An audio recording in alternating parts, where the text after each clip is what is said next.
good evening. I'd like to call to order this concurrent meeting of the School Administrative Unit Number 12 School Board and the Londonderry School District School Board. It is Tuesday, September 13th, 2011, and I'd like to ask Isabella Iarrucci for the Pledge of Allegiance this evening.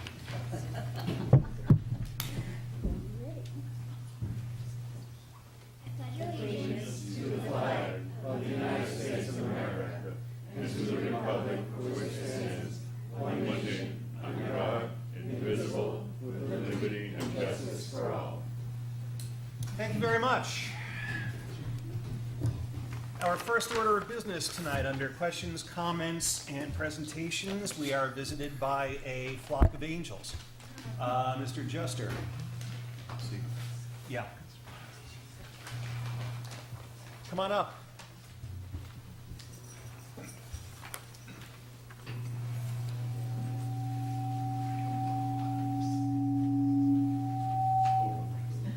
Whichever mic is best for you. Okay.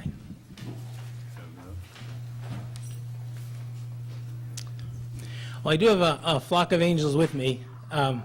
These students are students who have actually donated in the past and are now donating for a second time this coming January, in the time they've been here at the high school. And they'll speak in a few minutes. I'll have them come up and say their names and say a few things and kind of explain things about their experience. But we're really here to present the documentary that they did last January at the 5th annual Pantene Beautiful Lengths donation we did at the Londonderry High School. And we didn't go out and sort of advocate for this. Pantene had come to us and said, you people have done it for 5 years, you were there at the very beginning. We really want to see, how it is done. And so they sent a camera crew, they stayed for a couple of days, followed us everywhere, talked to a lot of the students, took, hours and hours and hours of film and brought it down to this 7.5 minutes, which you'll see today. And there are also a couple of short films you'll see after that. They did a number of very short films, and they just released it in August. So they're just sort of working on it now and formatting what they're going to do with it and how they're going to develop it from here. But without any further delay, here's the documentary.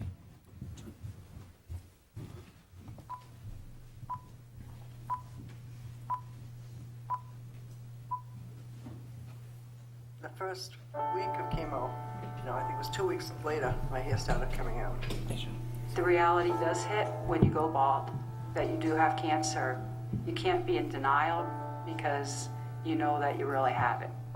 We started the chemo. That was very hard when my hair started falling out because it was coming out in hunks. It really takes away who you are, when you look in the mirror. You look so sick. You don't necessarily feel that sick, but you look terrible. It's like, okay, well, I got good eyes. And I don't have any eyelashes or eyebrows right now, but I got good eyes. Pantene created its Beautiful Lengths program because healthy hair means everything to us, and it means so much to a woman who is battling cancer. We want to be there for women when feeling and looking healthy is the most important thing to them. Thanks to the generosity of people who grow, cut, and donate their hair, Pantene Beautiful Lengths, by a partnership with the American Cancer Society, creates beautiful real hair wigs for women living with cancer. Cancer certainly causes damage to women on many levels, physically and emotionally. And having a wig is a key part of the healing process so they feel better about themselves and the journey that they're facing. Putting on a wig makes you feel like you're still you.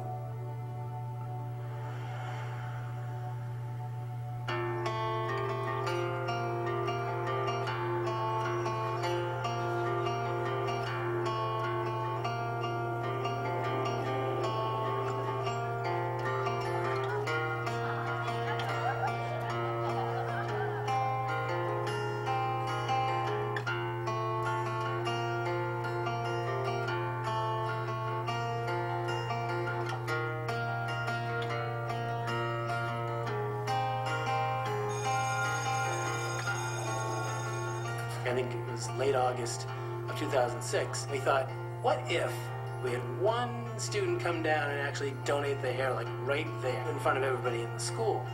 By early January, which was the scheduled pep rally anyway, we had 67 kids signed up.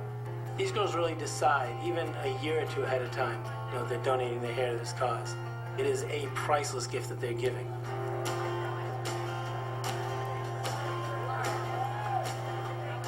Pantene Team Beautiful Lengths is something our school has really rallied behind. We're one school in a country, in a world that's fighting cancer. Real hair wigs are expensive, but there's nothing like a real hair wig. Real hair you can touch, you can style, you can cut, you can run your fingers through it. You can fix it short and spiky, long and curly. It makes you your own individual person. So wigs are very important. How short is the hair going to be? The great thing about the Beautiful Lengths program is it makes these wigs available free of charge to women who might not otherwise be able to afford them. Now that other people get to use our hair, it'll make other people feel beautiful too. I have always had my long hair, so I'm finally doing it. This is my third time giving my hair. This is my second time giving my hair. Maybe about up to here? Yes, me. My grandmother lost her hair. It was tough seeing her go through that, and I want to help so that other people don't have to feel that way too. Amelia asked me to cut her hair.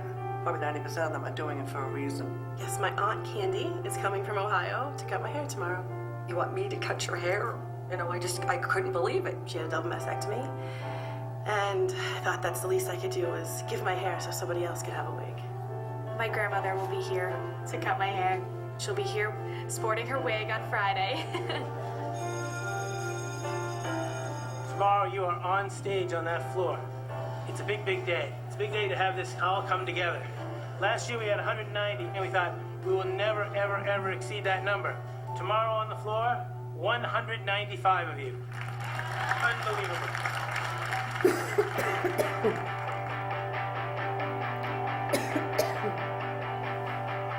Everyone who is giving is so excited, and I think there are nerves, but we all feel like we're doing something bigger than ourselves.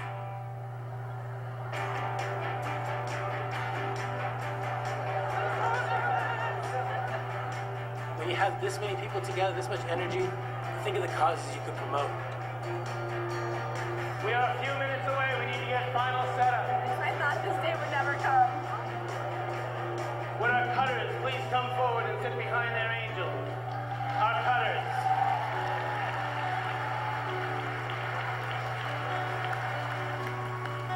Cutting it off is kind of like huge because I love my hair. If there's any way to make someone that's already in that much pain feel better, it means a lot that I can help someone. It's so touching to think that they're enduring something that they don't need to, they don't have to do this. Is everyone ready? Is everyone in position? Tammy Tenney, make that record-breaking call. 3, 2, 1.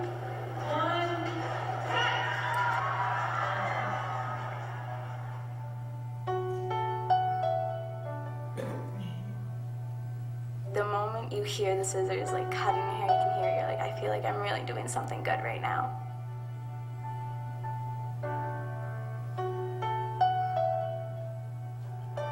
It's so important to give back to people. And it's a gift from those young women. To help some young person or an older person to fight the fight of their life. I think almost any high school would do this. Here's a chance to do something good. They're giving something that's so much more valuable than money. I donated 14 inches. Students are downstairs, they're getting their hair cut by the stylist, they're hugging each other. It's a feeling like they've never had before, to help fight cancer the best way they can at this point in their lives. The need is significant for wigs in this country, and we rely on the generosity of donors to make sure that we're able to meet the demand. I'm doing it again. I'm growing my hair out until a year from now, and I'm gonna do it again. I loved it so much. Knowing people who are strangers are doing this for you, you feel more like I have other people behind me that don't even know me, that are rooting for me.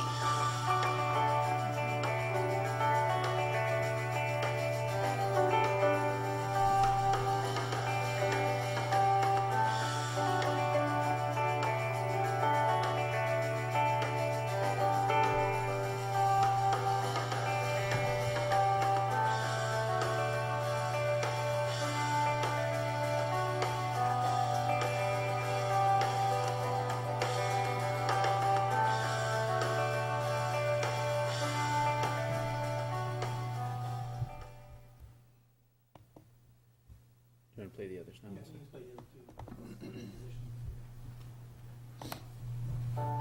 When I was 14, I was diagnosed with leukemia, and I had treatment for 2 years. I was clear for 2 years. In my senior year, I donated my hair, and then that April, I got re-diagnosed with leukemia. I got a wig from Pantene Beautiful Lengths, and I wore it to my prom. I felt more confident. I'd get a lot of stares. I came back this year, so everyone could see that I'm healthy this year. Everyone was saying that I look great. I feel very supported. I feel very loved in my community.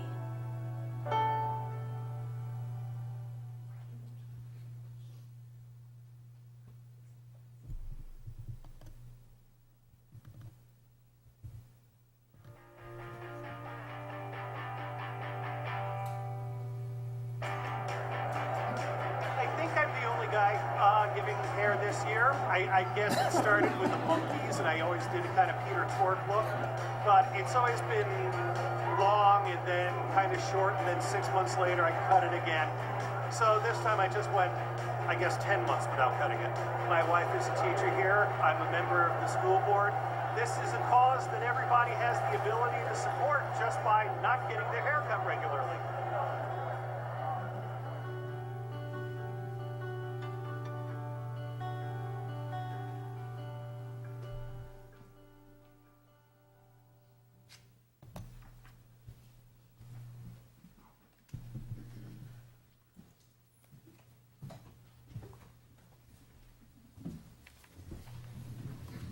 That's an awesome piece of video, the first two.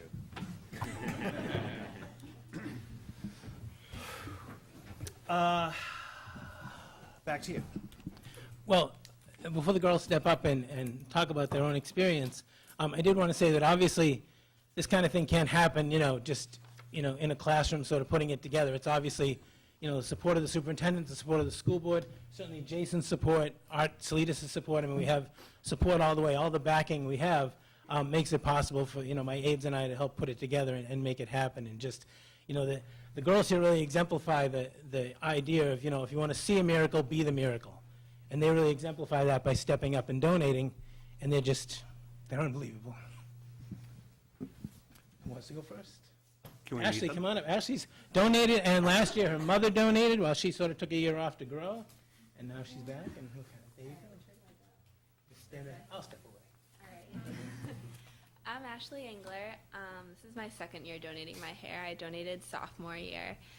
I really just wanted to make a difference, and I saw it my freshman year, it made such an impact on me, and I was like, I need to do this.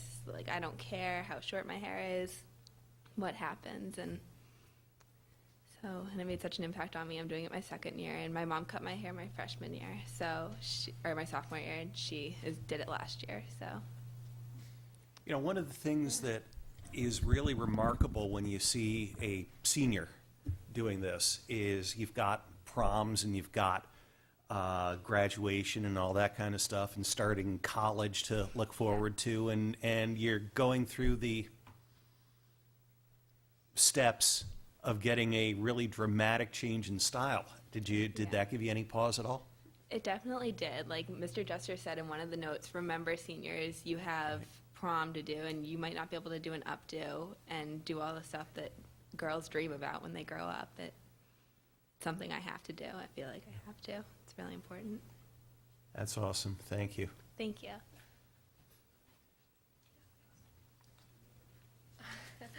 I'm Ashley Kwiatkowski, and my experience was a little bit different than everyone else's. Most of these girls had a couple months or weeks to prepare for cutting their hair, and I actually decided the night before to donate.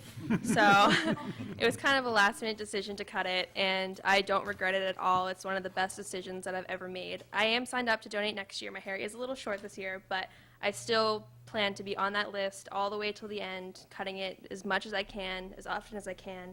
And it really makes a big impact on whoever does it. My father had melanoma, and he's actually going to be cutting my hair next year, which is going to mean a lot to me, or this coming January. So it's a really good experience that everyone should be a part of and everyone that should experience. What year are you, Ashley? I'm a senior. You're a senior as well? Yes. Congratulations. Thank you.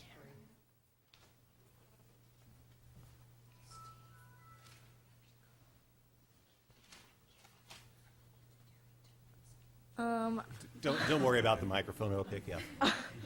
Hi, I'm Kristen Federchek. I donated as a sophomore too, and I'm grinding it out to do it again. I did almost 11 inches, and I'm going to try and do, and my goal is to get 12, over 12 this year, so hoping to get that. How short was your hair after the first time? It was like here. Yeah, it's, Yeah. you're lucky it grows fast. Yeah, well, yeah. Any particular reason why you do this? I just hear everyone's stories, and they just feel great after they donate, and I just wanted to know that I can help people who are in that position, just to know that I can know that I made a difference for them, that my hair is going to someone who needs it. Well, it's a life-changing thing for both of you, I guess. Yeah. Well, thanks very much. Hi, I'm Paige Baronis. I donated 2 years ago as well, sophomore year, and one of the best things I've ever done. It's just a great feeling to know how you can help someone when they're in time of need. Tell me what it feels like to be one of the group who's doing it. I mean, there are like 200 of you. Is it like a big team? Yeah, it's almost like we're like a whole family, just doing it together. That's cool. When do you start signing up? I actually signed up the end of last year, like June. So it's been building since then. Yep. That's awesome. Can we see your hair? Okay, thanks. Thank you.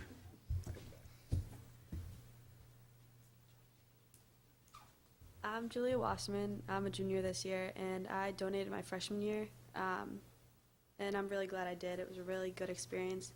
And it's so cool to be around everybody who's doing it because most people are nervous. It's a really big change for a lot of people, and it was for me too because I'd always had my hair long. And it was really cool to experience that and to know that you were doing something to help a lot of people. How long does it take you to adjust to having short hair after you've had it long forever? It wasn't a long time because you kind of you're ready, not ready for it, but you know it's going to happen and you know that it was worth it. So it was not that hard to get used to. It was definitely different, but it was different in a good way. Terrific. Thank you very much. Thank you.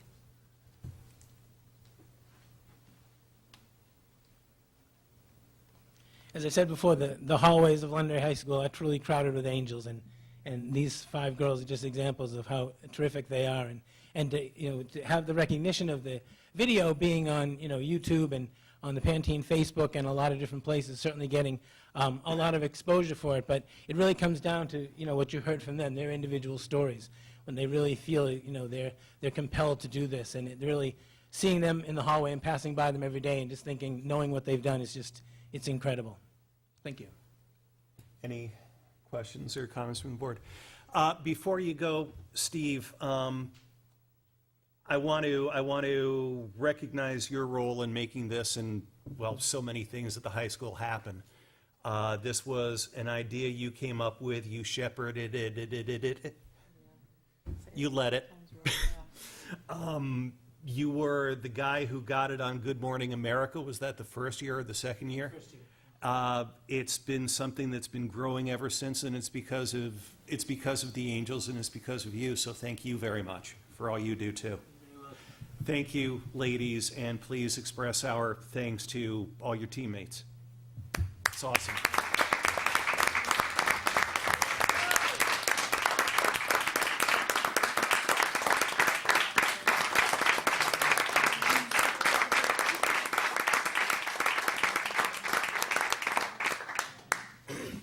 See you all in January. Steve. I'm sorry, but thank you, moms and dads, when you go home.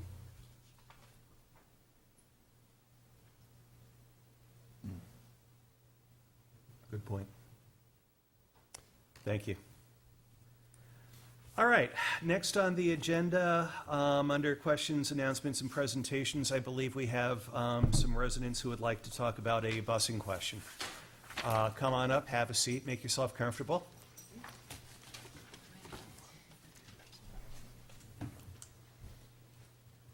Feel free to grab the seats right here, anywhere you like.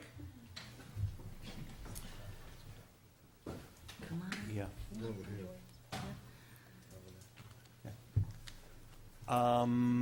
Please give your name, address, and... Well, I'm Clarissa Navarro, and I reside at 2 Woodbine Drive. Mhm. I'm Ellen Biondo, 3 Woodbine Drive. There's room. Cindy Hastings, 17 Woodbine Drive. Well, welcome. I think that we on the board know why you're here, but if you'd like to outline it for us to get it on the record. Well, just in simple terms, I think we have a unique situation on Woodbine Drive where we have a double cul-de-sac where the children are no longer being picked up for both the high school and the middle school routes. And we'd just like you to sort of reconsider some possibility of changing that. Because of the change, there are approximately 20 high school students and I think 19 or 20 middle school students who now have to walk out to a second intersection. And Do we have that, Matt? and someone can confirm what those numbers are. Our biggest concern is that, particularly for the high school students, it's going to be dark during the wintertime. There's no lighting, there's no sidewalks. Snowstorms will be a big issue with that number of children kind of accumulating on that one corner. Can we get some history on how this decision came to be? Sure. Want me with a map first and show you what we're looking at? Sure. And when we just- Let me get out of your way here.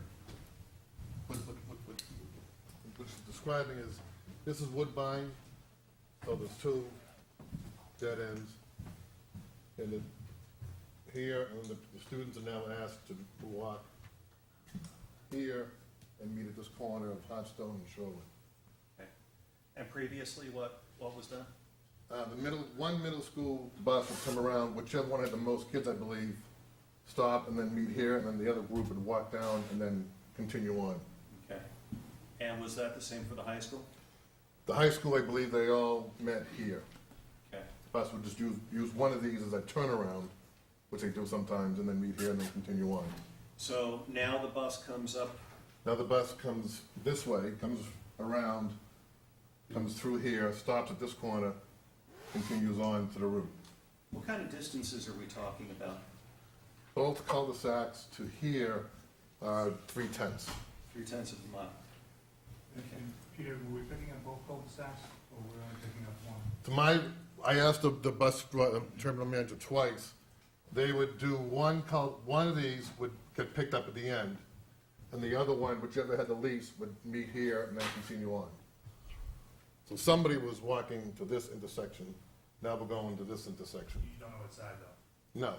That was our We side. can confirm for you Yeah. that. The one off to The left. far end, yeah. Well, this Yeah. called it right. The top of the screen. So that's a. That's where the turnaround True was. summary of what's happened and what's been changed. Right, and those 2 stops that Peter just pointed out, there were a total of 11 kids, 9 at the stop sign. And then as, the district would make a decision to turn the bus around at the cul-de-sac rather than to back up, they'd scoop up 3 more down there. So there's, that number of middle school kids, there's that number of high school kids, there's probably that number of elementary school kids on the road. So now taking those 12 kids and pulling them up, they join in with 8 more, making it 20. Well, hold on, if you know, I've been at the stop twice, and I've counted 12 both times. Well, on At certain this days, corner. there may be more or less. At this corner. But you have a 20 assigned there? Well, 20, again, we had to determine, because Sherwood you can't see, it was a loop around, it was back here. So when I gave you a 20 count, we were trying to figure out who from this angle was going this way and this way, from here up, here over. So we gave a maximum of 20. Well, there But as you definitely has know, been more I've been than, to stop twice, and there's been 12. 11, 12. Yeah, there's more there on some days. And I guess one of the things we're concerned about, in my opinion, I'm right at the T, it's not a matter of convenience or distance, it's really the safety. And interestingly enough, when we had a rainy day and a couple of parents parked there, there was one boy who came running like he was on fire to catch the bus. And two of the parents had started to turn around, and the bus had come a couple minutes early that day. And I thought to myself, oh my gosh, it's not even dark yet. Another 6 weeks we'll be looking at dark. He could have gotten run over. And that's not even a middle school kid, that's a high school kid. When you have that many kids there, it's a safety issue. And I just think the cost savings doesn't justify keeping that, making all those kids go to that stop. Just for the board's knowledge, as I said, I've went there twice, as I do every year when we have, when we do bus route changes and parents are concerned about decisions made by the SAU. Can whoever that is turn? Oh, wait a second. Okay. So what I'll do is the first week, I will go and visit and stop my car, get out with as much signage as I can on myself, and view the stops. And again, I look at it, before school. The reason why I go back there when school starts is to see if we're missing something. Did I miss some traffic? Did I miss some safety issues? When I went here twice, I didn't go for the high school. I went for both times, went for the middle school. And there were about 12 kids I counted twice. I think 11 one day, 12 the second day. All huddled right here, so to speak. The bus, as I said, comes around, pretty much comes to a stop, rolls it up, so to speak, stops just before the students walk onto the bus, and then she continues down and does the route. Now, I did ask the terminal manager to give me an idea of what other large stops there are. In 11 and 12, although it's in the high side, there are about a half dozen to 8 other stops in the district that have 11, 12, 13 kids. Primarily, it's Old Country Village, where the group would walk to Mammoth, Mountain Home Estates, all the kind of areas that middle school and high school on the cul-de-sacs, dead ends, where they congregate at a particular area. When I look at a stop, just to give you an idea, there are like 3 or 4 factors that I will take into consideration. One is the guideline of the walking distance. It's 0.5 as a maximum for middle and high school, 0.3 maximum walking distance for the elementaries. So obviously that's step one. If they don't pass that, then it's the decision's made. I'll then look at traffic, and in here, the only traffic would be the parents or families in really the Woodbine area coming to this corner. There is no outlet somewhere else around here. So traffic, speed of traffic, at least in my opinion, and I think in this case, I even took Superintendent Greenberg out to look at it also, and we just don't see a safety issue at this stop. Convenience, certainly one group, whether it's this side or this side, is walking further than they did last year. But also we have to look at consistency among others. In the past 4 years, as the board knows, we have dropped the fleet of buses by 4. We have also, in the 4 years, pulled out of, we did a very quick count today, 45, I'll use the phrase, cul-de-sacs or turnarounds over the 4 years. This year alone, we made 9, I'll use the phrase, structural adjustments to bus routes. When I say structural adjustment, the stop used to be here or here, we made the stop here. So there are 9 instances along the district where we made these type of changes to condense the routes, to minimize the amount of time the kids are on the buses. As you know, the buses do the 3 runs. They do the high school, the middle school, and the elementary runs. Can I ask a question, Peter? What's the total number of stops on the bus? Because I've tried to get that information, and I haven't been able to get it, and even the kids say, I don't know. I can give it to you. I don't have the number of stops on the bus. I can get that. Because they say, oh, well, we're a third of the kids on the, our stop makes up a third of the bus. Close. I would say that that's probably a fair statement. I can't tell you So exactly. I think in general, it's a good thing. We all need to be thinking about cost, but in this situation, you've already got your bus routes.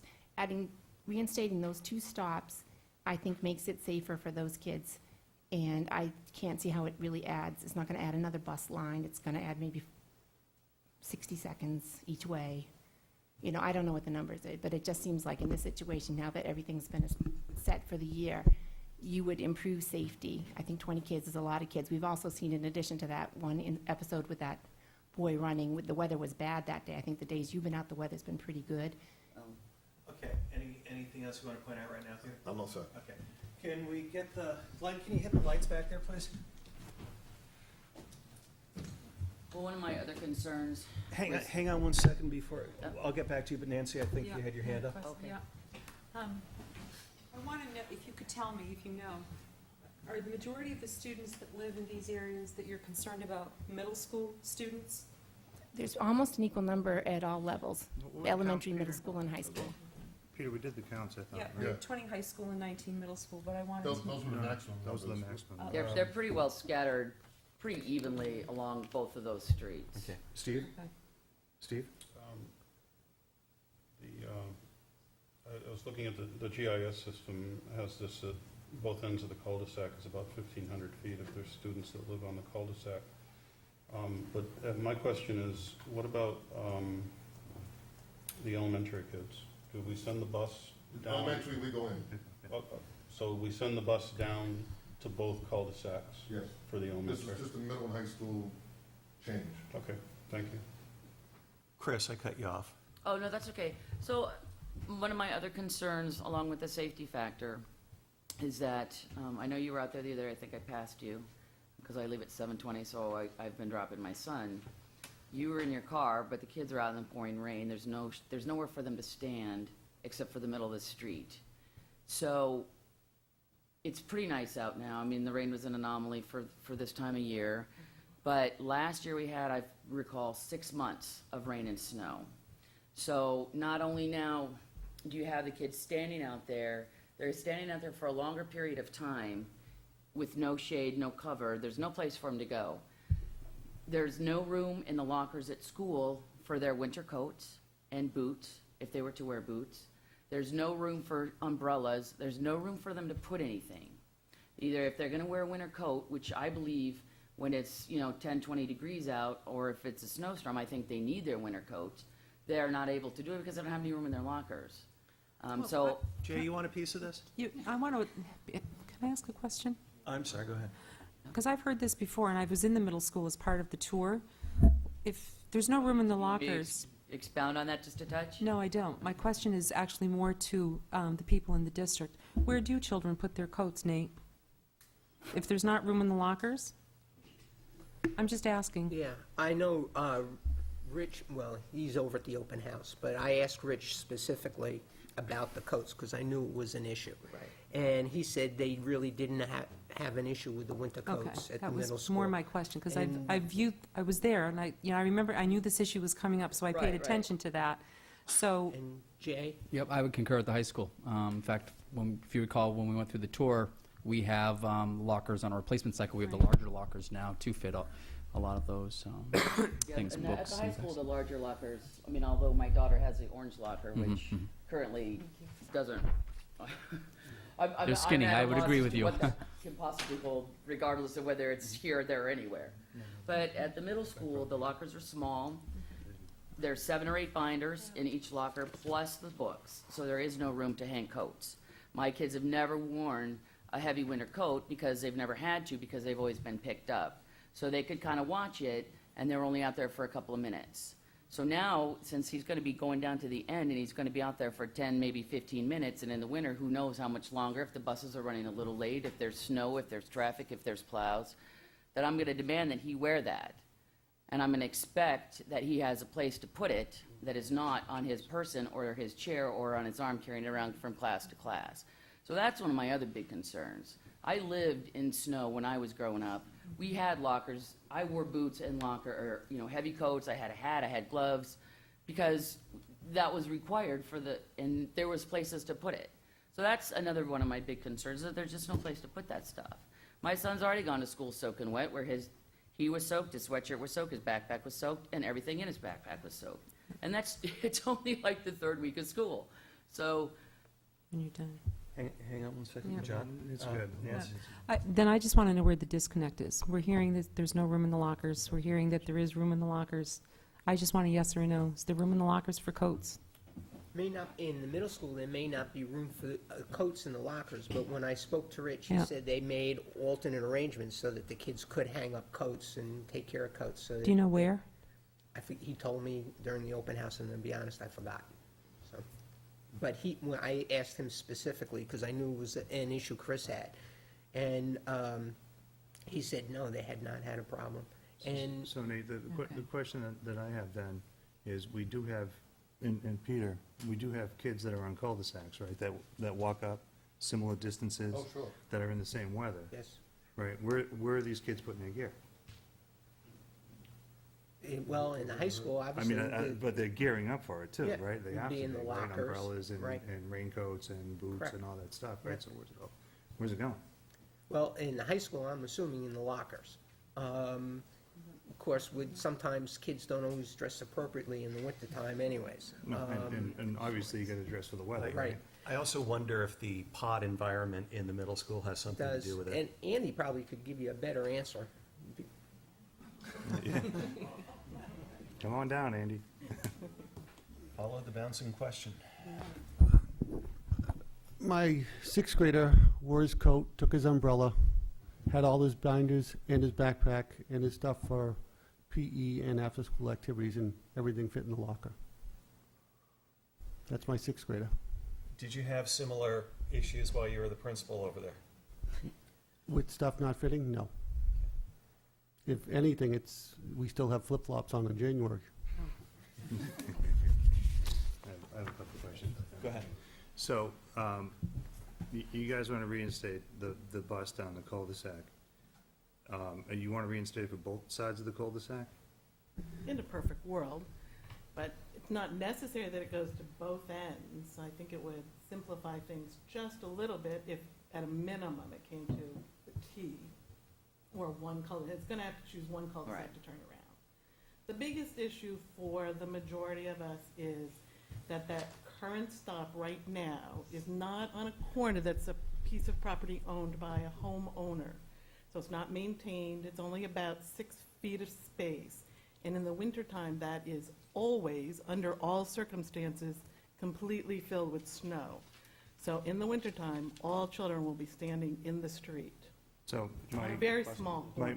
my So- follow-up to that question is, if we go down one side, not the other, what are the other kids doing, and what have they been doing? Because they're still walking, right? And they still have to make that distance. The walking been is, walking yeah, to they've the been walking down. It's not a big issue for the So high it's only a school or big middle issue school. on one side and not the other? That's what I'm trying to understand, because we've only increased, for those kids, that distance is 400 feet. That the distance from the corner up to the corner where the stop is now is 400 extra feet for them. And the other cul-de-sac went away, which is exactly the same length. So as long as, so we're not accommodating all the kids, so the ones that have been walking, we're gonna continue not to accommodate. That's what you're asking for. Well, they're going to walk to the stop sign, which they have been doing in the last couple of years, and, you And know, that's okay, though? There's been no complaints. There's homeowners within a very close proximity to the stop sign. If it's pouring rain, they'll duck on someone's porch. You know, you've got, 9 kids at that T intersection. So, just when the bus turns around, it scoops up Okay. the other 3. And it's worked beautifully. No one has had any problem. The kids have been relatively safe. My other question that I had in the incident with the rain, where the kid almost got hit. Yeah, I'm not sure he almost got hit, but I feared. I just saw All him right, running fast. so he didn't almost get hit, we don't know, but Yeah. what kind of traffic move did he do when that kid almost got hit? Did he turn around like a U-turn? No, What was yeah, he John, doing? there was a couple cars parked, and, their kids got out when the bus came. The bus was a few minutes early that day, and so the one who was trying to time it too precisely needed to run, and was running at a very high rate of speed. So my concern was, gee, if a driver is backing up and looking out the So rearview it didn't mirror. really happen, he didn't almost get hit? Yeah, it all happened very fast. I'm just saying, the cars were pulling out, he was running, it was downpouring. I actually happened to be one of the two parents sitting at the cult there waiting because it was pouring rain, and pulled my car in front of the bus to put more children in the car so that they could stay dry, and then proceeded to block the space so that the bus could not move out until I saw that boy get on the bus. Wait a minute, you blocked a bus intentionally? Not technically blocked a bus. What I You did just was said- I Against was the law. You can't yeah. do that. I was already It's okay, parked I in guess. front of where the bus comes around so that children could pop into my car. I just wasn't going to let him pull out in front of me then. You can't, you Is that can't called do that, though. kidnapping in this That's- state?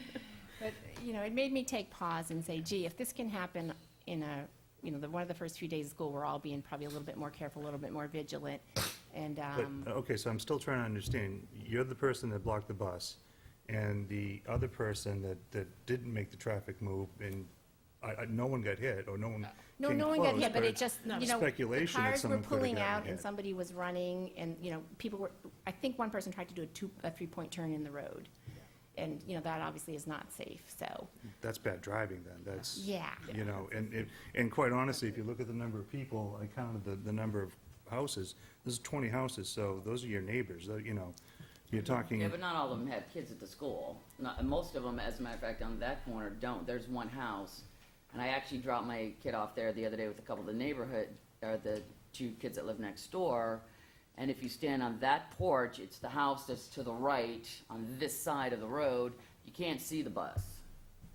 I mean, so I guess if somebody's standing there, they can holler, but it's not a great place to stand because you can't really see the bus coming. So by the time you see it, you're not gonna, the bus is either gonna have to wait for you or you're not gonna make it. It's not a huge distance. It just you can't see well. The house on the other side, there's no children at that house. The house down the street from there, they're far back. There's no way, they're. I'm talking about the houses that, excuse me. You trying to kill me? I am, I'm sorry. I'll keep you from getting away with it, right? The houses that are along here, those are 20 houses, right, that are coming up that street.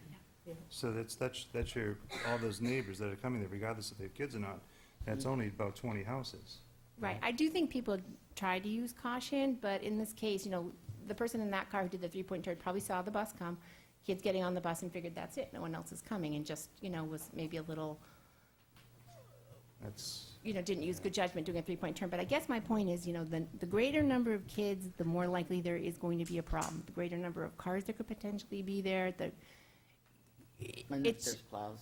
We don't even have that in the mix. Right, and I just think there's at times when common sense prevails, when teachers try to make decisions about, how many kids are allowed to the bathroom, it's usually one girl pass, one boy pass, because you don't want 10 kids in there, and probably for a whole host of reasons. And I just think, too, a little common sense should be applied to this situation. 20 middle school kids and almost as many high school kids is a lot. And I did have an issue with, seeing some behavior at the bus stop, and I don't really want to say if it was middle school or high school, but was a clear violation of school rules. And I asked Peter about this, what governs behavior, what rules govern behavior at the bus stop? And, I didn't. The answer's coming. The answer's coming. Because, again, once you have that many kids, it begs the question of, is there appropriate supervision? Who's responsible for that? I mean, I always assume I'm responsible for my child to get on the bus, but a large number of kids like that, I think, could be I think problematic. you'd agree you're responsible for your child if he's misbehaving at the bus stop, too. Right. and But and not every I parent think you feels can that. have, I think you can have 2 children misbehave or 20 kids that don't. I think that the counts are fairly irrelevant with that.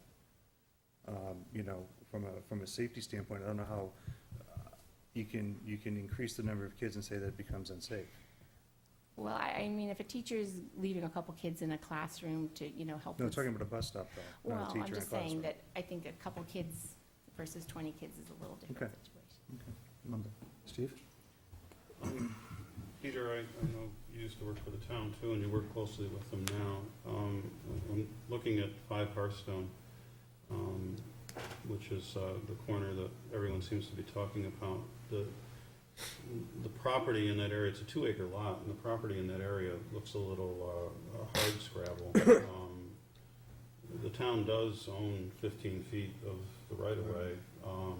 Is there any way that you can contact the town to make sure that they plow an adequate waiting area there? Well, I've already asked Janos, and I said, you gotta remember, Janos just came back. Yeah, I know, he's been out there. So I did Janos talk is to the Russ Director of Pickering Public Works, for the record. and told him that there'd be a couple areas, and this is one of them that I'd ask,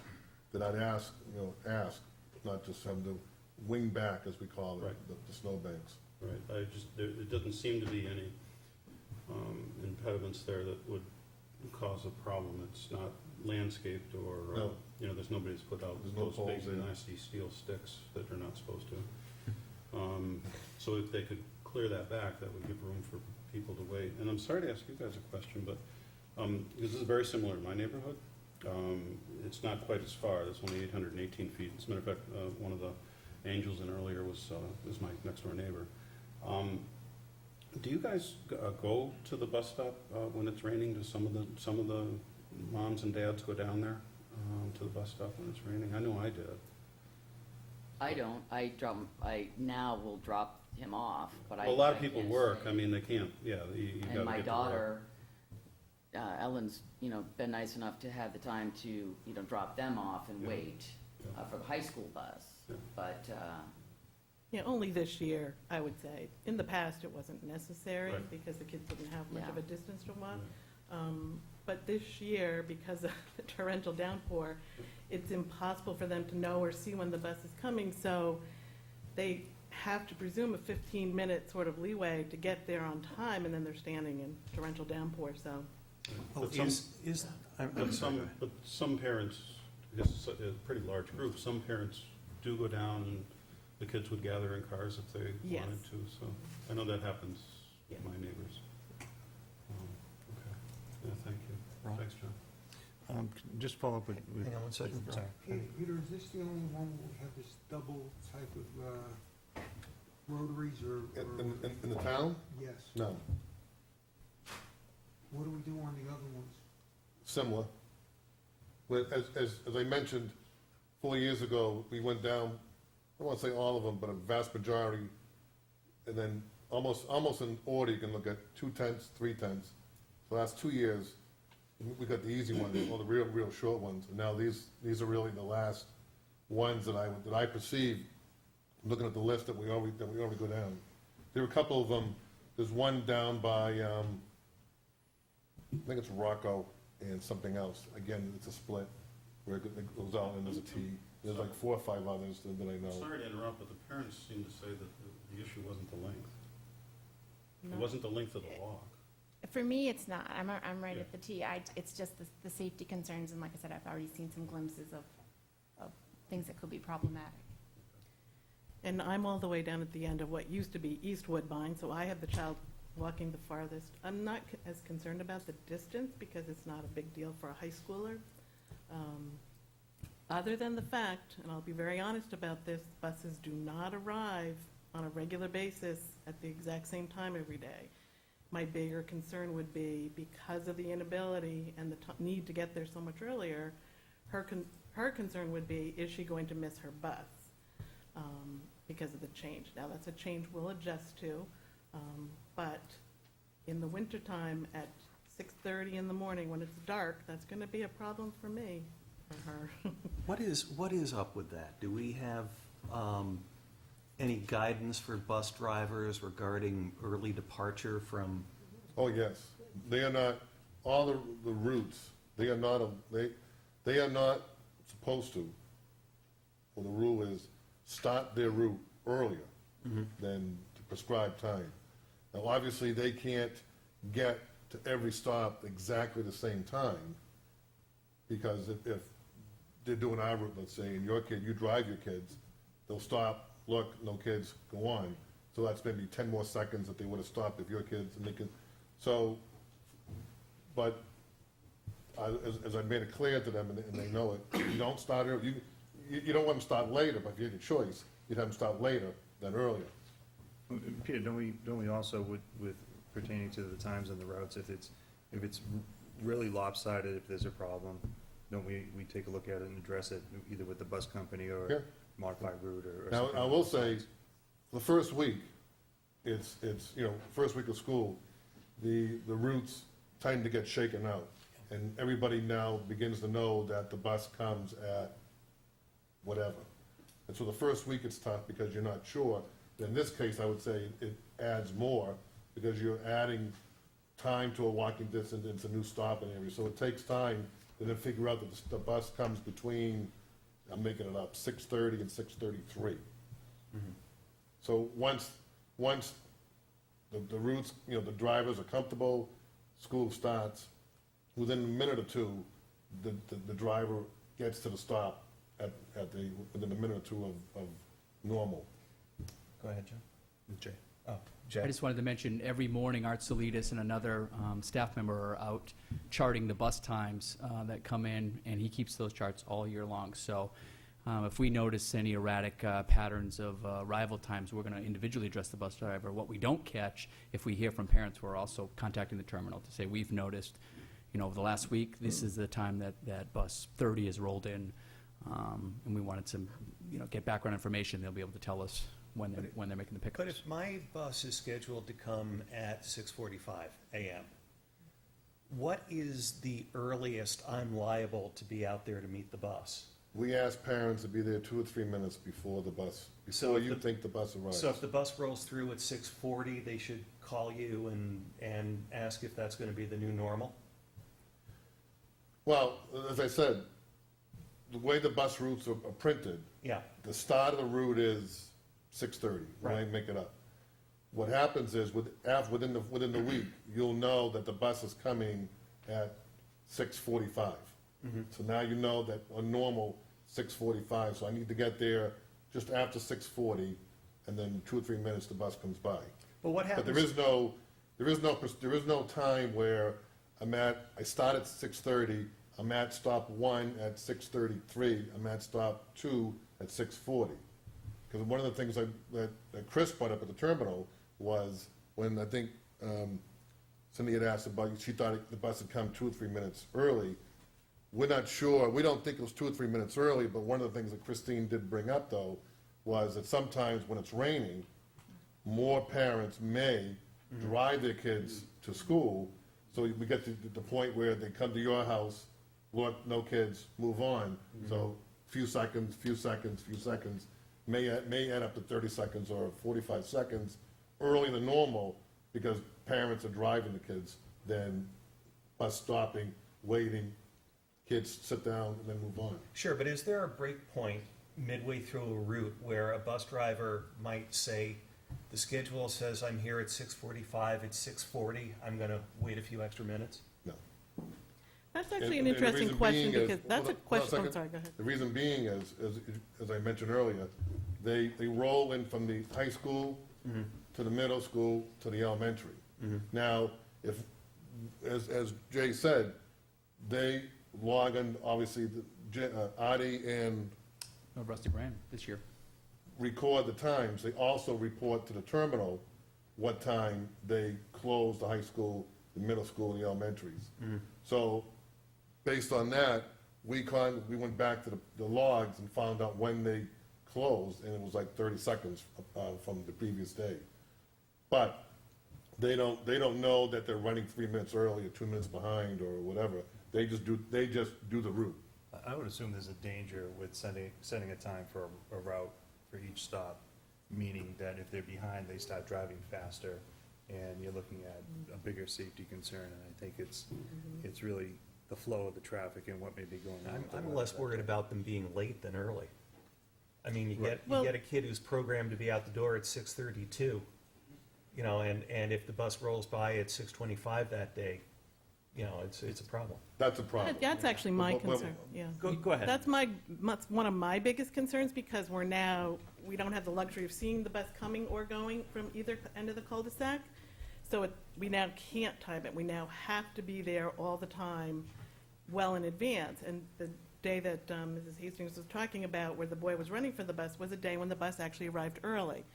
My concern as a working parent is, if my child misses that bus, they now have to walk that 3/10 of the mile back to my house, and they'd have no way to get to school, because the bus came early. If I felt there was a guarantee that that bus would be, within, it can't leave early. That's my problem. So again, I'm gonna go back and ask the question about the double-sided thing. Did we have a lot of kids missing the bus from the other side? On occasion, that would happen, but not, I mean, it not happens a all the time. I problem. get a kid that doesn't roll out of bed, but, I mean, it wasn't a systemic problem out there. It was They could pretty much- always catch it, though, On when the it way. came back around. If it was early and it went down the cul-de-sac and it came back around, From either end of the cul-de-sac, they Somebody would be could able ru- to catch it. not that that happened frequently, but that could be a safety net if the bus were early.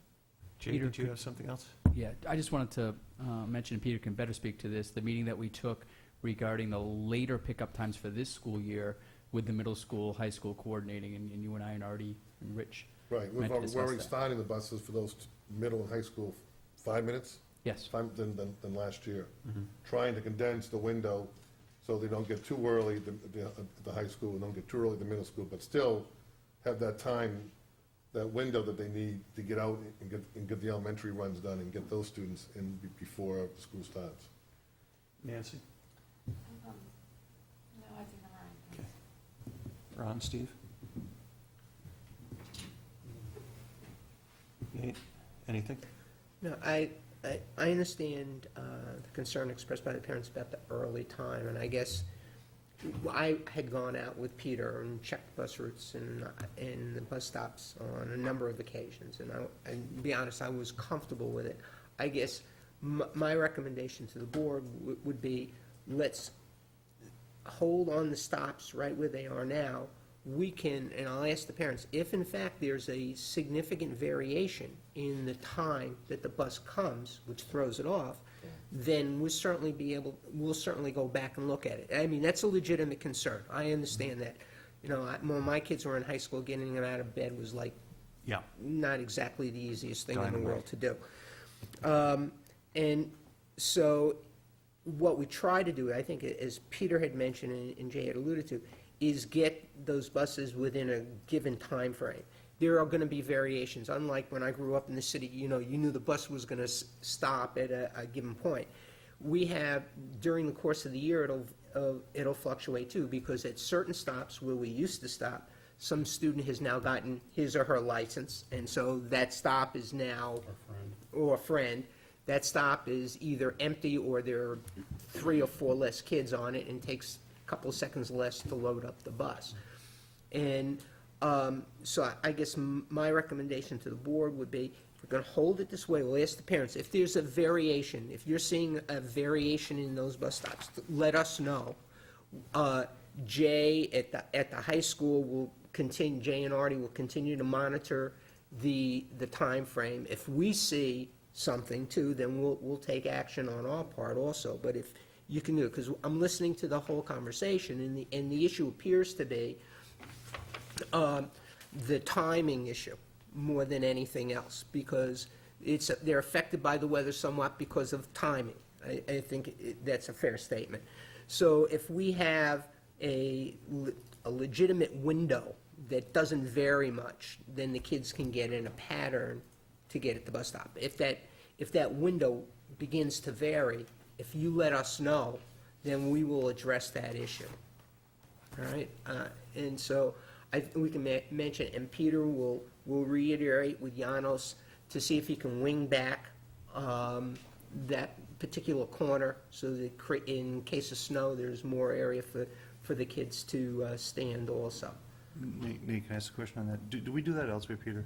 Do we Yes. go out and clear spots and so forth? I will ask them on certain times, can you wing back? I got a complaint that the snowbank was this and that. Can you go out and wing back this intersection? And they're pretty good about it. They follow up and they make sure it's done. Russ? Not a problem. I wouldn't put him against anybody. Okay.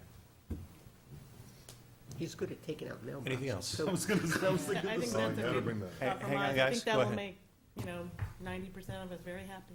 So I Okay. think that would work pretty Okay. good to start with. Okay, go ahead, Steve. Yeah, it's kind of unrelated, but I think it's a bit important to the community too.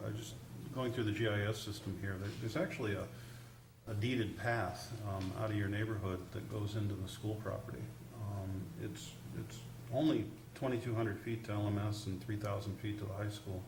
It's really a shame that we can't have a pathway there, That would be Sadly, kind of nice. There's a monster swamp Yeah, no. between the hill, because My son, because my son has gone to school that way. Yeah, I He's went missed around, bus and I he's went gone. around the swamp to get these numbers, but, And he's come home, yeah. but it's very difficult because of that swamp. Got When I any was in Eagle elementary- Scouts in your neighborhood at all? Yeah, well, no, when I was in elementary school, I used to, I walked. You can cross the beaver dam, but it's a little treacherous. Yeah. I'll never get to the part of the story where I fell in the pond on the way home, so, thank you. All right, so we're going to keep an eye on the times, and you'll communicate with the staff how that's working out, and let us know if that doesn't resolve it for you, okay? Yes, we will. All right. Thank Great. Thank you very much. Peter, do we monitor the times at the middle school also? Peter? Ron had a question. Sorry. Do we monitor the times at the middle school also? I just use the high school as an example, yes. Right, no, but we mentioned that Art and the assistant principals at the high school. Oh, I don't know if they do that. I can ask them. Do they? Yeah.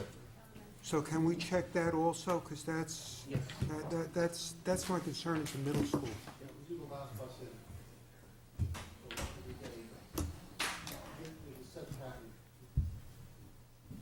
Okay. All right. Thank you. Mr. Douglas? I have a kind of a Can similar. you do the name and address thing for Yeah, the record? Glenn Douglas, 6 Overlook Ave. My daughter this year is a senior. Last year, she signed up for the Health Occupation Services class at Alvern.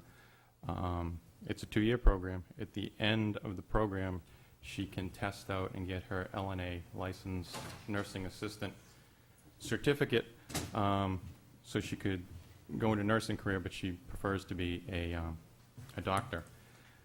It's 6 credits. After the first semester, if you don't have a C, they drop you from the program. This year, when we got all of the information, we got, apparently there was a scheduling change. LHS said they would not provide a bus from LHS to Alvern. We went back and forth quite a few times with Alvern. What we were told by LHS is because your daughter has a car, she can drive.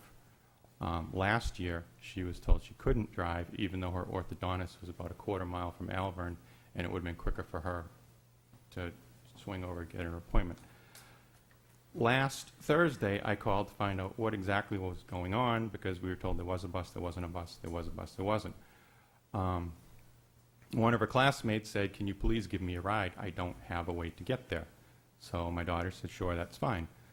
When we went to Alvern to apply for a parking permit and mentioned that my daughter was driving another student, they said, "Well, that's a liability issue. Now you need to sign a release to be driving another student." So when I called LHS Thursday morning, or actually Thursday afternoon, I was told that there's a bus that goes over at 7:05 for special ed. That bus comes back to LHS. It leaves again to go back to Alvern at 8:05, and my daughter was welcome to take that bus. However, she'd miss her honors chemistry class, which is first period. They said there's another bus at 9:05, and she could take that bus. But that bus only stays at Alvern for an hour, and her class is 2 hours because it's 2 time periods. So she would get to Alvern, and she would have no way to get home. I was also told that 2 students had dropped the class because they can't provide their own transportation. My daughter has told me that there's buses at Alvern when she leaves and drives home, but she can't get a bus. Friday, when I came home from work, I was passed by 4 LHS buses full of athletes in Nashua. Tonight, I was passed at Mammoth Road by a bus coming home from 102 with a bus full of athletes, but a nursing program at Alvern that was previously scheduled, students are dropping because they cannot get transportation. Come on up, Mike. All right, did you discuss this with the principal and the staff? I was told on Thursday that after a discussion with the principal and the superintendent, LHS would not provide a bus. Mike, Nate? There's a bus, Who wants to go as first? of Mr. Currow and I, Mr. Currow was able to procure a bus for your daughter and the other student. I'm not sure when that starts, if it's tomorrow. A 9 o'clock departure time from LHS and an 11:01 departure time from Alver. What happened in the summer is Mr. Douglas's daughter and another student were in the health science block, which was the third block, and that was changed to the second block. So working with Alver and working with us, we were unable to provide a bus at the time, and so Mr. Douglas's daughter was allowed to drive. There was notes procured for the other girl, but Alvern did call both Douglas family as well as the other student family.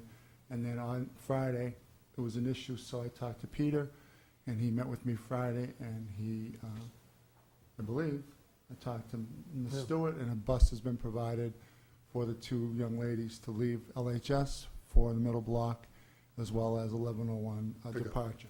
I'm not sure when the day is, it's tomorrow, but Mike, did we ever say that we were not going to supply a bus, and would you consider this a work in progress?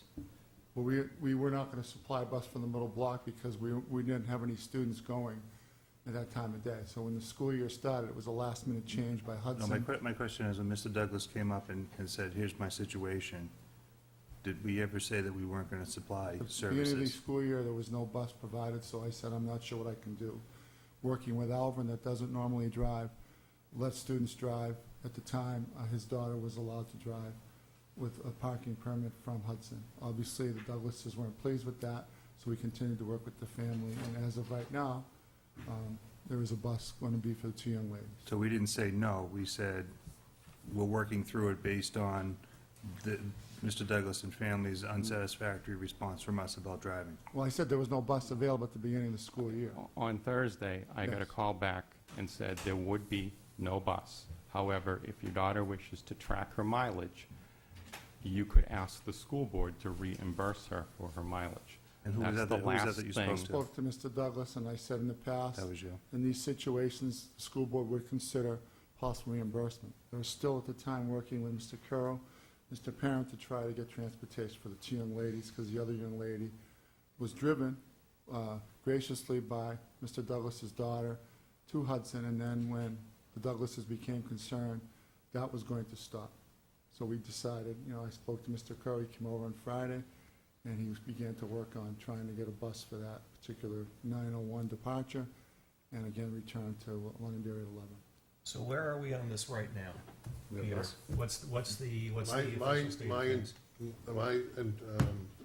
position is that a bus is provided starting, I thought today, from at 9:01, and then picking up, bringing the students back from Alvern at 11 o'clock. I got confirmation from the provider, the bus company, on Friday afternoon that they could do it. I was not in the office most of today. I was in meetings, so I didn't get a start date. Nancy, my secretary, probably did, so I would assume either tomorrow or Thursday.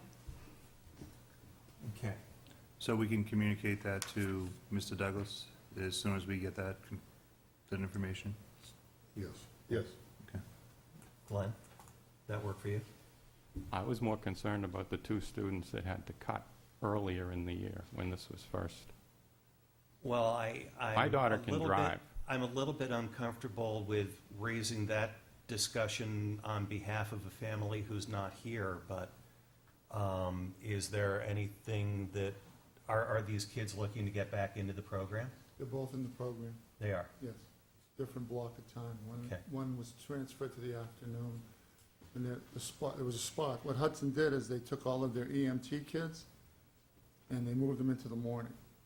And because they're not a technology center with rules, recreation, or applied technology center, so they decided to move the EMT certified kids to the morning, and then they wanted our kids in the Health One program to go in the afternoon. Then they informed me in mid-August that they were going to take the Health Science 2 kids from non-Hudson schools to go in the middle of the day.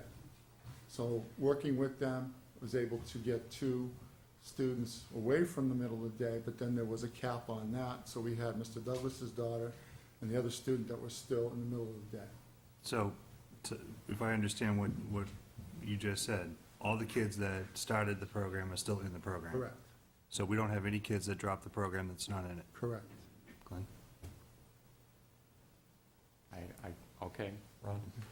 I guess my concern is a little bit bigger than what we're talking about here. And I've got the concern that we use Alvern and we use the Manchester School of Technology. We don't want children to drive, which I think is the right thing. Then I think we need to make the effort not to have a parent come here to talk about, like, we don't have transportation, we do have transportation, we don't have transportation. I think it's incumbent on us that we offer the transportation, because that's part of the school day, okay?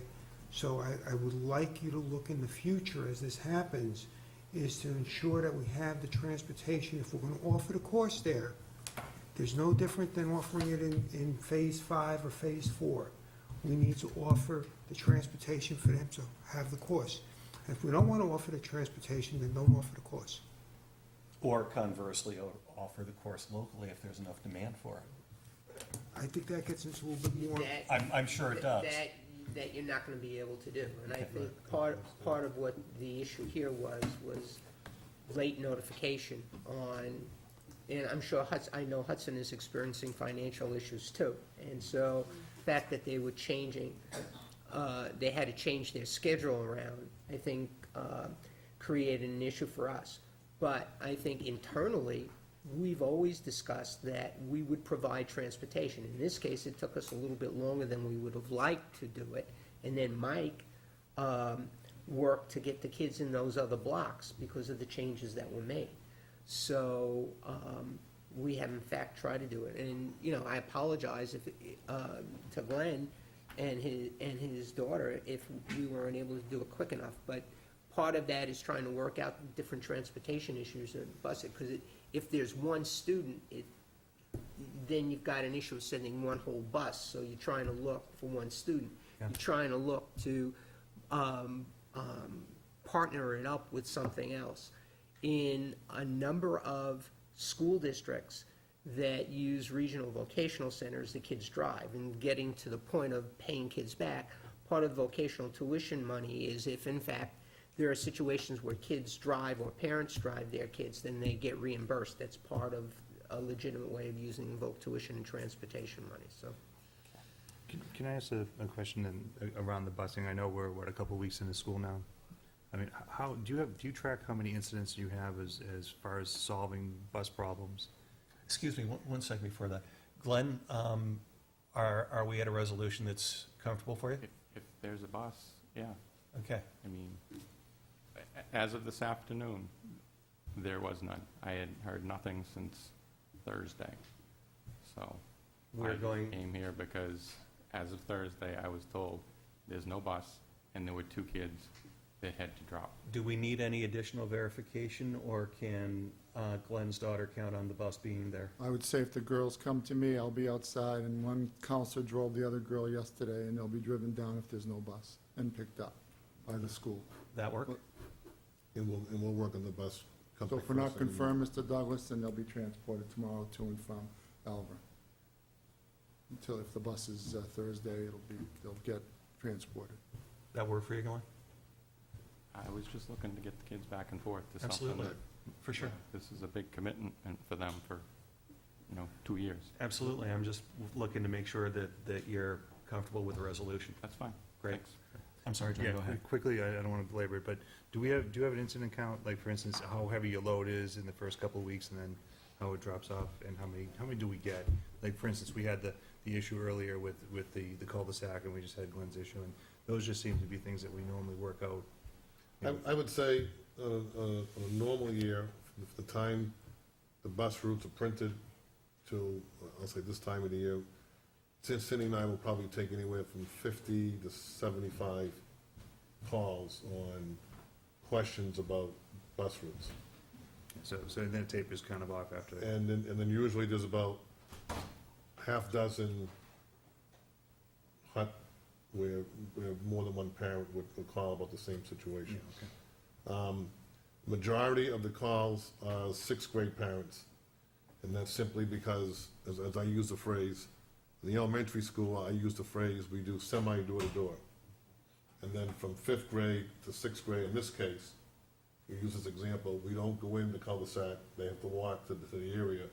So it's a culture shock from one year to the next to being, maybe walking a couple doors down to now walking 2/10 or 3/10 to what I'll call a group stop. Sure.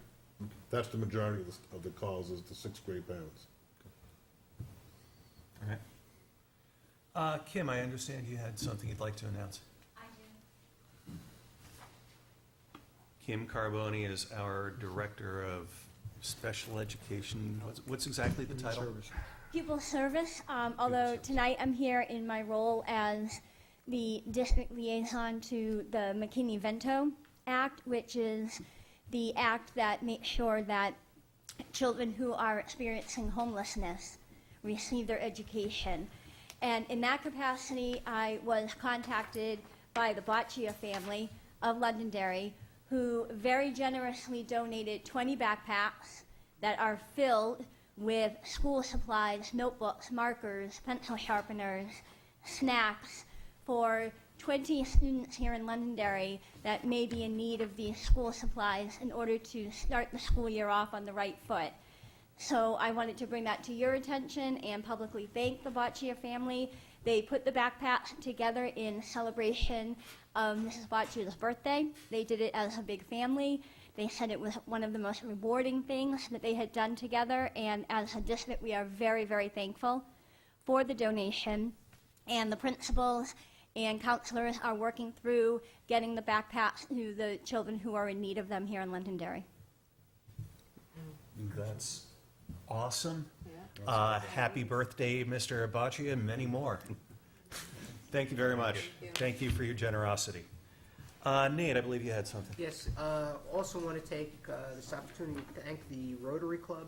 They have given every 3rd grader a dictionary that will be theirs to keep. Each of the teachers will be getting a dictionary. Each of the 3rd grade teachers will be getting a dictionary. And also each of the principals will be getting a dictionary. And we suggested they buy one more and give it to Peter, but that didn't go over. I make a motion. Second. All right. Well, we want to thank them. It's really very nice. And you may have seen the gifting ceremony, for lack of a better term, on Leo 21. We ran it, and the 3rd graders that were here were just absolutely charming. The kids were great. And we kind of told them it was Dancing with the Stars, and they really got excited when we filmed. Perfect. What? Oh, I thought you were. Okay. Any additional comment from the community here assembled? One additional thing came to our attention. The New Hampshire School Board Association has put out their annual call for resolutions that they should consider. Apparently, each year they ask their member school boards to submit any resolutions that we'd like to submit. And the date by which they are due this year is October 21st. So anybody with any comments or input or suggestions they'd like to make, Steve is our representative to this, so we would want to coordinate with Steve on that. All right? Go ahead, Steve. Yeah, on that, we did put a resolution, we sponsored a resolution one year that actually was a floor resolution, and the challenge was it took a supermajority to allow us to even speak because we couldn't get it in on time. And the reason we couldn't get it in on time is it had to do with the constitutional amendment. The legislators decided to put forth a constitutional amendment after our deadlines that we normally have to get these in. So we did do that on the floor of the school board meeting, and it was accepted and it did pass, and it remains a continuing resolution that the School Board Association does not support a constitutional amendment to eliminate educational funding as a responsibility to the state. So I've got one other thing here too, as long as you're still in announcements. Go ahead. I ran across an article today that Manchester was Central was receiving a visit from the governor because they had had a 1% dropout rate, which was better than the national average, quite a bit better than the national average. And it just kind of caught me by surprise because I know that we have a pretty good one. Just a few of the numbers here, and I think that that they're very impressive. If you guys get a chance to talk to the governor, let him know. Across the state, some similar sized schools. Bedford is at 1.99 on their dropout rate. Concord High School 2.57. Exeter 1.39. Alvern 5.37. Keene at 5.41. Manchester Central at 7.5, which doesn't match what they said in the paper. Memorial at 7.9, and 12 at West High School. I think that the important thing here is I do know that the state had numbers that were in the teens and maybe even the 20s at some schools, so it's impressive that every school has made progress on this. But even more impressive than that is out of all of these large schools, Londonderry is at 0.68 on its 4-year cumulative rate.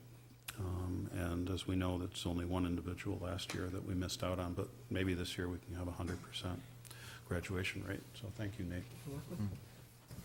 John, did you have something?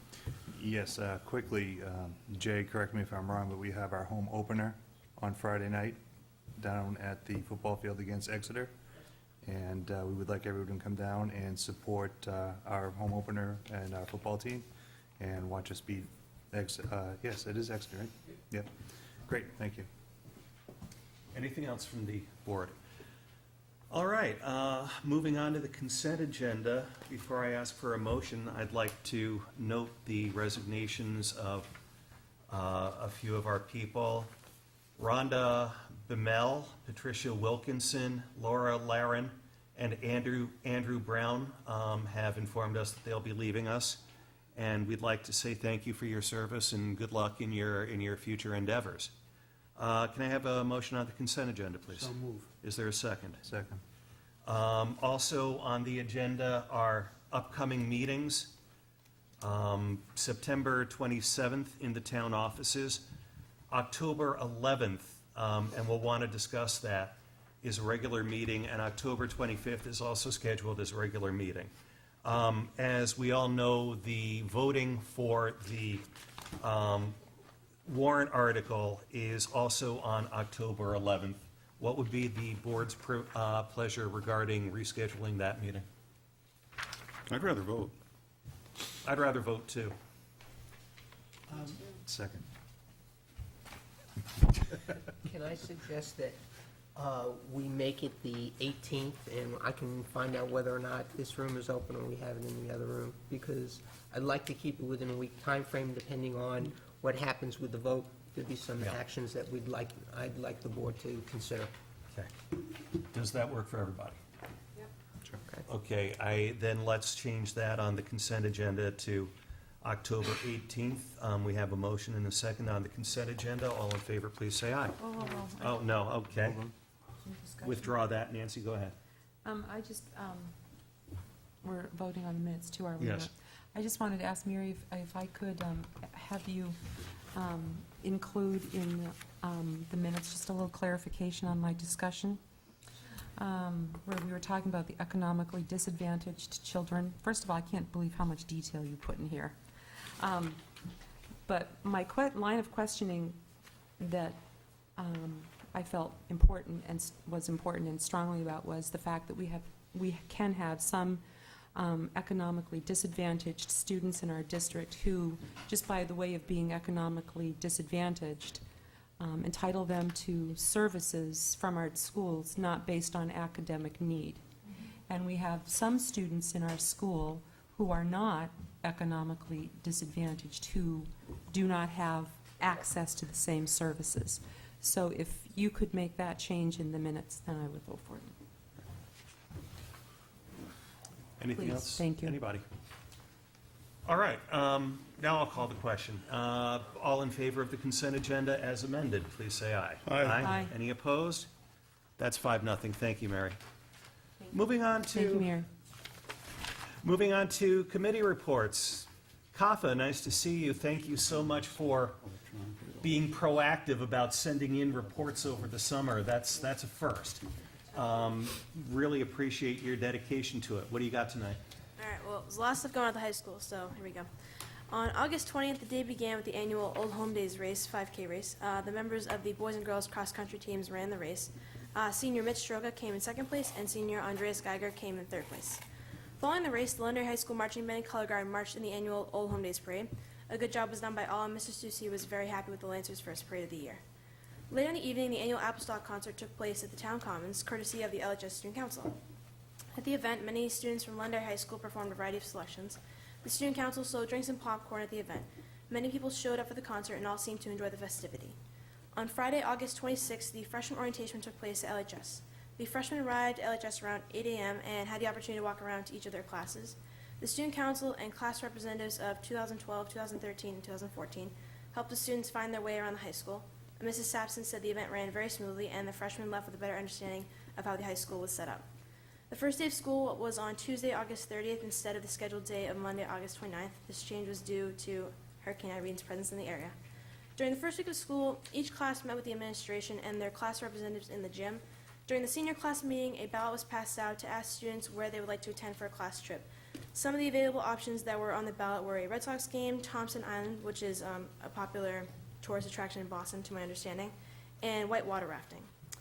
On September 6th, the first Triumph meeting took place after school in the band room. At the meeting, members gave different ideas for possible fundraisers and events that the organization could head throughout the year. The first meeting of Mu Alpha Theta, commonly known as MAU, took place on Thursday, September 8th. At the meeting, members signed up for positions on the board and gave speeches as to why they should be elected. Ballots were made available on Friday for members to vote, and the results of the election have not yet been released. The first student council meeting took place yesterday. At the meeting, the executive board introduced themselves to the rest of the council. Mrs. Sapson also gave a great speech to tell the council what student council is really all about, and the council was informed about upcoming events. The first meeting of the National Honor Society will take place tomorrow, Wednesday, September 14th, right after school. On September 15th, LHS will be holding Parents' Night. The LHS Student Council is going to be assisting the parents to help them find their way around the high school. Prior to Parents' Night, the LHS Student Council will be providing supper for the teachers at the Londonderry High School. This is because many teachers cannot go home, eat supper, and be back for Parents' Night. And in the next couple weeks, the Student Council will be choosing themes for Spirit Week. Spirit Week will be from September 26th to September 30th. All the MacPlac festivities will be held that week and end with a homecoming dance, which is the first, on Saturday, October 1st at 7 p.m. Terrific. Thanks very much. Steve? Mr. Robinson, before I read my John? remarks here, I did want to compliment you on your kickoff speech you made at the teachers, the little slideshow. It was quite humorous. It was rivaled only by Nate's ability to try to beat the living daylights out of a piñata. An empty piñata. There we go. So thank you for that. From the middle school, we have Mrs. Morris, the math teacher on the Tornado team. I want you to know that the year-long stock market project will begin. That last year, many students earned between $1,000 and $2,000 over the 6 months with an initial investment of $5,000. That is not real money, for the record. They learned how to research companies, how to diversify their portfolios, and how to track their stock purchases over the school year. Also from the middle school, Annie Kalachi wants to remind the community that the middle school is supporting a literacy initiative. We have a once-a-month Londonderry Middle School Loves to Read, and please encourage your child to read and work with them and question them about what they're reading. Ms. Sullivan at the high school would like to remind the students and parents that the 15th, Thursday, is Picture Day. You can pick up your envelopes in your house office.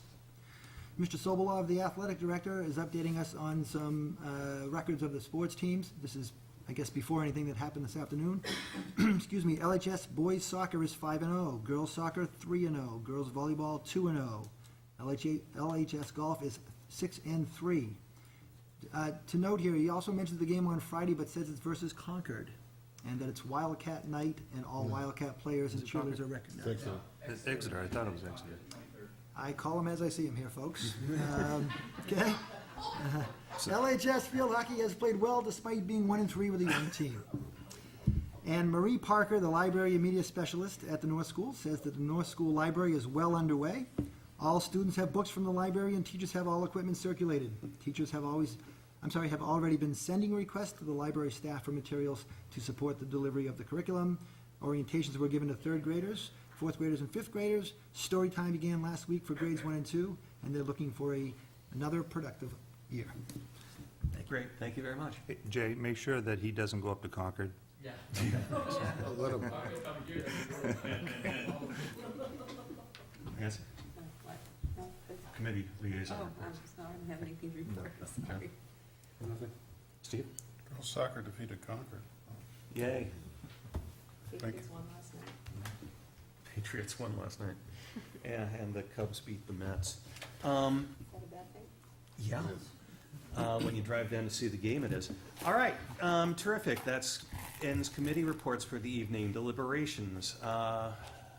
Kim, you're up.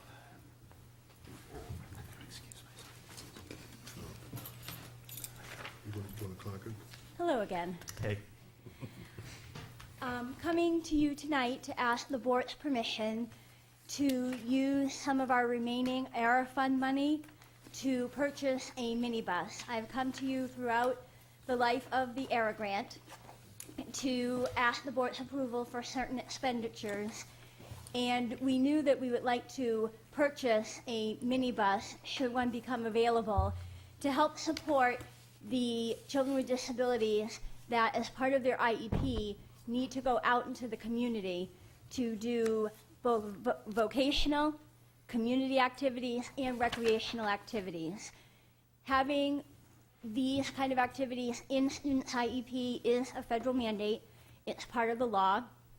We are currently using our provider, bus company, to help get our children out into the community, but the availability of those buses is extremely limited, as they can only bring our children out into the community in between the routes that they're running throughout the day, or we incur additional costs when we need to use the provider, and we incur extra costs whenever we leave the Londonderry, the town of Londonderry. And as we know, the town of Londonderry doesn't have a whole lot of opportunities for shopping, like at the mall, and those kind of activities. So there are often times where we have to leave Londonderry for those activities. We got a call last week that Merchants Auto does have a minibus available. These are buses that do not often become available. Merchants Auto is the same vendor that Peter and Howard have used in the past to buy the minibuses that they bought, I believe, last year. Peter and I went out to look at the bus last week. It's in great condition, although I took Peter with me. I was a little over my head looking at a bus. It's not your area of expertise? It most certainly is not. We have a quote from Merchants. The bus would cost $28,000. We are requesting the board's permission to expend $35,000 of the ARA grant money, which would also allow us to paint the bus, get an extended warranty on the bus, and any other maintenance that we may need to do. Along with that quote, Merchant would be putting on the brand new tires on the bus. And any safety issues that they find during the inspection. Any questions or discussion from the board? John, go Yeah. ahead. Peter, who does maintenance on the buses once we get them? How does that work? And how would the maintenance go on this bus?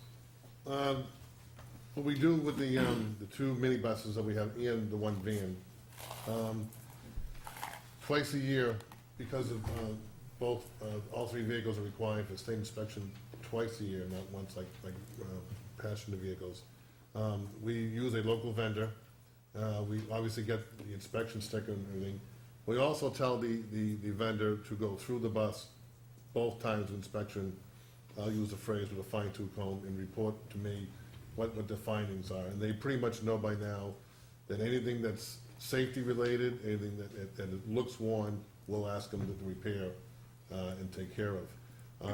The maintenance of the two minibuses, June that just ended, was about $3,500 each. They go through it all, like I said, everything from top to bottom, and anything that is safety related, we tell them to get done. So we're buying this with federal monies. Yeah. Yes. Right, and then we're The gonna be maintenance would be maintaining in the operating budget. in the operating budget, wouldn't be through federal No. monies, so it would be into the operating budget. Now, the other question that I have is this gonna be for sole use of special education, or does the school actually get to use it as well when it's not being used? In order to use ERA monies, the purchase of the bus must be for children with disabilities. However, there will be times throughout the day and certainly after school where our programs will not be needing to use the bus, and then that bus will be available for any other programs throughout the district. Okay, so I'm gonna go back to the issue we have with Mr. Douglas. Let's say that bus was going back and forth, could we put another student, other than a special ed student, on that bus and Yes. deliver them to? We can. Okay, If there's a driver. if there's a, okay. Okay, thank you. Ron? A couple of questions. Peter, what is it costing us right now to provide the service? We're doing the exact same thing we'll do Right, tomorrow. I'd have to go back and look at all the costs of the individual runs by provider. Okay. Who will be driving this? Do you know the number? I don't have a cumulative number. I know that, for example, in December, 4 of our programs take trips to the mall in the Mall of New Hampshire. For each one of those trips, it costs $120 for the provider to take our children. And for some of the programs, like the ACT program, I need more than one bus. So for 1 month alone, I could be spending anywhere between $400 and $600 for really one type of community outing.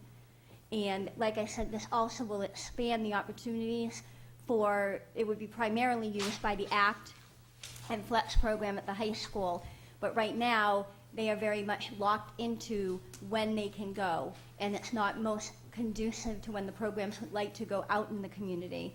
And in addition to that, when we have the provider bus doing our field trips, let's say we have to write an authorization every time we take a bus on a field trip. The authorization may say they're going to Shaw's for an hour, and the bus has to be back. If what the children need for the program is not at Shaw's, and they say, well, we want to be able to go to Hannaford's and see if we could get our product there, they can't readily do that when I have hired the provider bus to do that field trip. In terms of driving, the teachers from the program would be driving the bus. It is like the other 2 mini buses that we have. You do not need a CDL license. However, the staff that would be driving the bus, we did put them through driver training through the provider a year ago. So because they have been driving the, we reference it as the gray van. Yes. The gray van on occasion, and so they have had training on how to drive a bigger vehicle. So overall, this, using these federal dollars, at worst, will break even with the additional costs that we have. At most, it'll save us some money in our O&M budget Plus provide some flexibility. and provide flexibility. Yep. That includes any liability costs or additional things that Yes, would be paid? so your property liability insurance, it's like with the blanket, as long as we report it to them, it just becomes a blanket item. And, excuse me, if I could just add to Ron's point, we also would be using this bus and use the provider throughout the summer for our extended school year programs, and we spent $2,000 on field trip transportation alone this summer. Yeah, because I'm still relatively new to the party, tell me what ARA stands for. Stimulus program. Yeah, American Recovery And Redevelopment Act. Oh, there's 2 R's. American what? Redevelopment. It's been such a long time. Recovery and redevelopment. Yeah. Recovery and redevelopment, okay. So you're asking us to appropriate $35,000 out of this grant. Correct. Is there a balance in this account, or is this it? Right now, we are looking at having spent our entire grant. This grant expires at the end of the month. The timing of the merchant auto, and we had no control over it, but it's very, very, very good timing because in 2 weeks, we will not have this money available to us. And if we don't use the money, it goes back to the federal government. We wouldn't want that. Okay, thank you. No. You should leave that one on the table. Yes. Okay. My one question was about the extended warranty. As a car purchaser, I don't ever buy those because they never seem to work for me. Right, but in this case, it won't be much, but right now, it's the warranty, because it's a 2006, 43,000 miles, the warranty really is 1 month for the powertrain. So what we're doing is probably just get a one-year warranty, and then we're on our own. If the price is right. If it's outrageous, you're right, we'll probably just stick with what we got and use our local vendor for the maintenance. Okay. Anything else? Is there a motion? So move. Is there a second? Motion by Ron, second by Nancy. All in favor, please say aye. Aye. Any opposed, please say nay. That passes. Thanks very much. Thank you. I would like to thank you. I have had several parents who knew I was coming to you with this proposal who have been asking for more and more opportunities for their children to go out in the community. You've made a lot of parents and a lot of teachers very happy tonight. Thank you. Yeah, it's fortunate when we get to do that. Wow, this is a good busing issue then. Really? Thanks very much. Mr. Parent, I believe you're up next. I thought I'd make that point.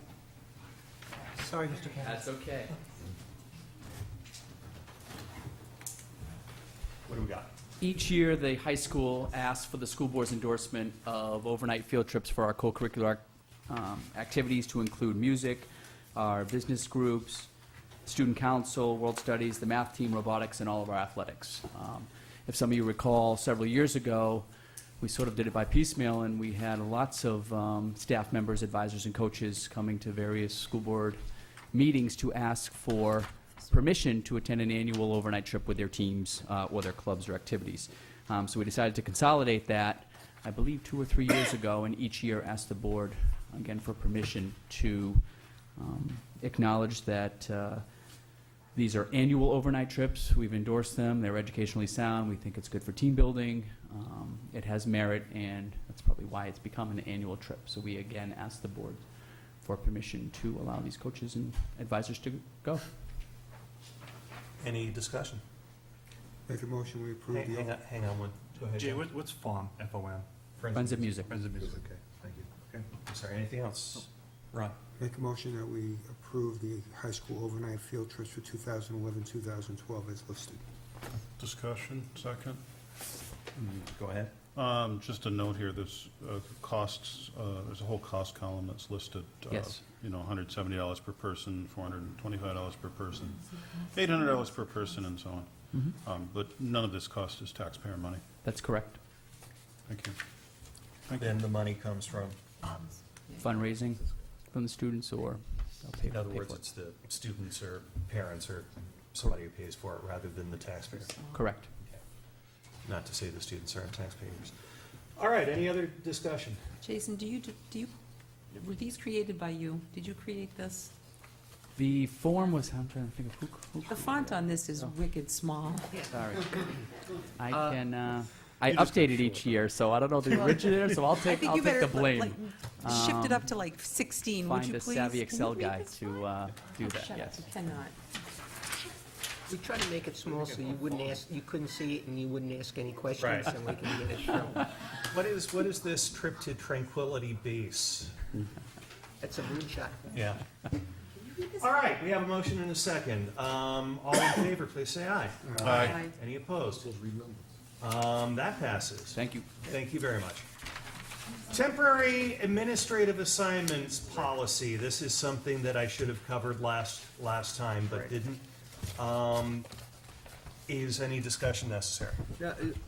Just for Nancy's information, we generally do this right after the new board is elected. We have to do it a second time this year because we had some administrative changes, and there you go, that's it. Is there a motion? So move. Is there a second? Second. Motion by Ron, second by Steve. Any discussion? All in favor, please say aye. Aye. Any opposed? That's 5-0. That was easy. Thanks very much. Moving on to the superintendent's report. All right, because I know Mike has some additional issues, could we go to 7.2 first, and then we'll go to the Without principals? objection, go ahead. Well, yeah. Mike, do you have issues? You have issues? That didn't come out right. He has some additional responsibilities, and appreciate if we can get him in and out. Oh, we're doing our part. Yeah.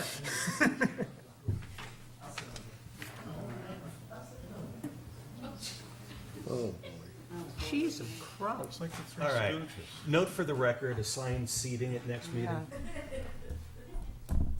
Mr. Parent, Mr. Dolphin, Mr. Zakili. New Hampshire Scholars Program. Thank you. We don't let Mr. Dolphin take the lead with this because he's Well, first I want to know what my issues are. Let's get into that on television. It Let's came go. out wrong. Any Kind of policy? like my football analogy that didn't go over We too got well. any more of those dictionaries around? Oh, goodness. New Hampshire Scholars, I left you some information for this evening. We've been looking at this initiative for a couple of years. It's through the State Scholars Initiative, a program that's national, uses business leaders to motivate students starting in grade 8 to complete a rigorous course of studies in high school and give them a boost in college and career. So there is a state board of people that are on there, from the president of the Southern Hampshire University to superintendents from other districts, as well as business leaders throughout the state. So we've kind of kicked this around for a couple of years at the high school and talked to Mr. Greenberg in the summer, Mr. Zakili, and we signed on. We wanted to kind of take a slow approach with this.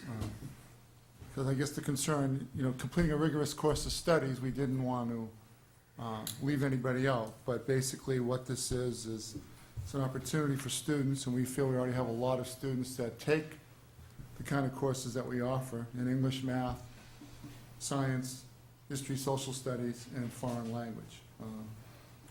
So we're starting this year with the current seniors all the way down to our freshmen, and we'll be doing a formal rollout to the incoming class of 2016 to actually do a parent night and so forth and so on. So what this is students need to take college preparatory or honors classes in those core, from English, CP English 9 all the way to an advanced placement would be available. Students, we decided when Mr. Zakili, Mr. Parent, and I met last month that we wanted to have a 7-semester rollout like our top 10, recognize our students. If they have a 3.0 cumulative weighted GPA after those 7 semesters, they would get recognized. First at an awards day at the high school in June, where they will be given these gold medallions that they can wear to recognize that they completed a rigorous course of study. Secondly, they'll also be recognized at our awards night at the Palace in June, and then Mr. Parent will make reference to them at graduation. So we've talked about maybe 150, 170 seniors that we think annually will be able to get recognized. And I think I kind of pushed this issue for 2 years and drove Jason crazy, frankly, because I just wanted more kids recognized for doing what I think a lot of our students do. In addition, they do get an opportunity on the free application for federal student aid, the FAFSA. They actually can select that they completed a rigorous course of study, okay? And then also they get this gold embossed seal. There is a day in May that all of our kids will be sent. We can go to Concord with them and celebrate this entire day with them and other school districts that participate.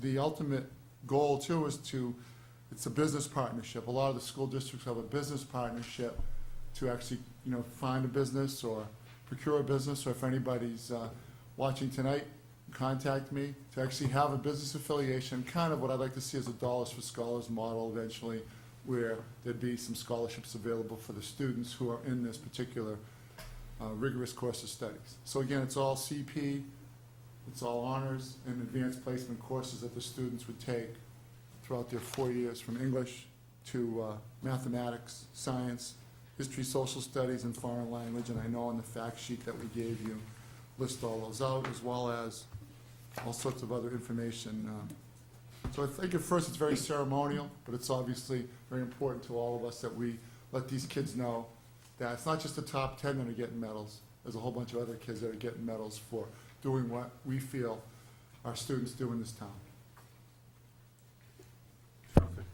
Ron? Question, on the 3.0 CUME, is that just in the academic area, or is that overall? CUME? Overall. Overall CUME. Anything else? How did this come across your radar? It's a national initiative that the College University Council at this, in Concord kind of implemented about 2.5 years ago, 3 years ago. So I've been to a few meetings, talking to curriculum, talking to Mr. Parent. We kind of wanted to see how this played out, because there was a lot of issues in some districts about, some districts do not use a GPA. So so students complete the course of studies and whatever they earn. We wanted to define what we thought was scholar. We didn't think that, a student that attained whatever GPA well below what we selected as a 3.0 would be scholars. So I also wanted to see some of the large schools get involved.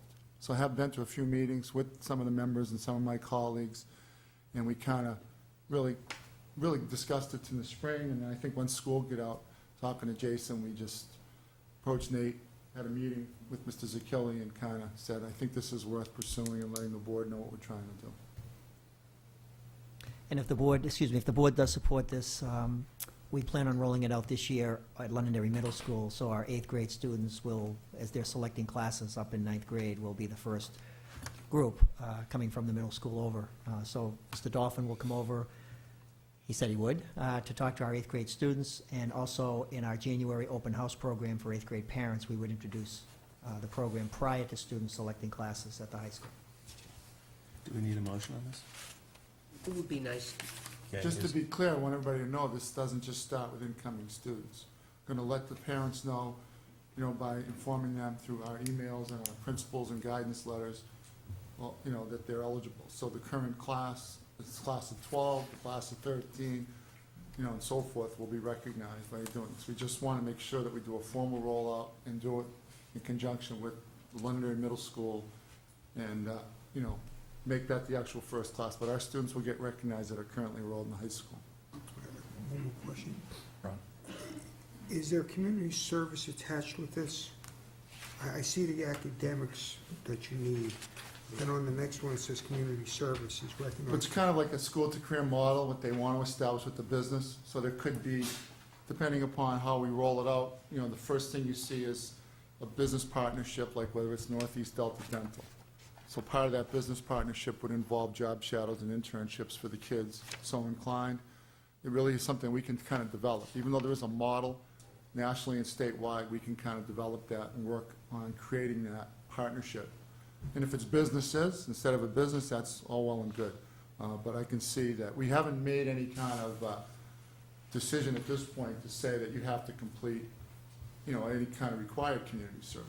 But we think just like the summer internship at the Academy of Finance or anything else, that we think that it could really get to be a really, big deal. And properly created, it would also be something that would be etched in stone like Dollars for Scholars. So it wouldn't matter personnel-wise who's doing it. So if my issues aren't resolved, it won't matter who replaces me. So it would be etched in stone. The community service piece too, in our research, it was consistent with the courses our kids were taking, that the bulk of our seniors have completed some type of community service, and they've been doing it for several years. So that's going to work in conjunction with the expectations that New Hampshire scholars have. All I'm looking for, not that it would ever happen in Londonderry. I think you have to have what the criteria is specifically written down, because I know there'll be questions as you go along here. Well, you didn't quite say that, or it wasn't written down. So that's the only piece of advice. I think it's a great program, but I'd like to be very clear and precise that you can hold something up and says this is what we call a scholar.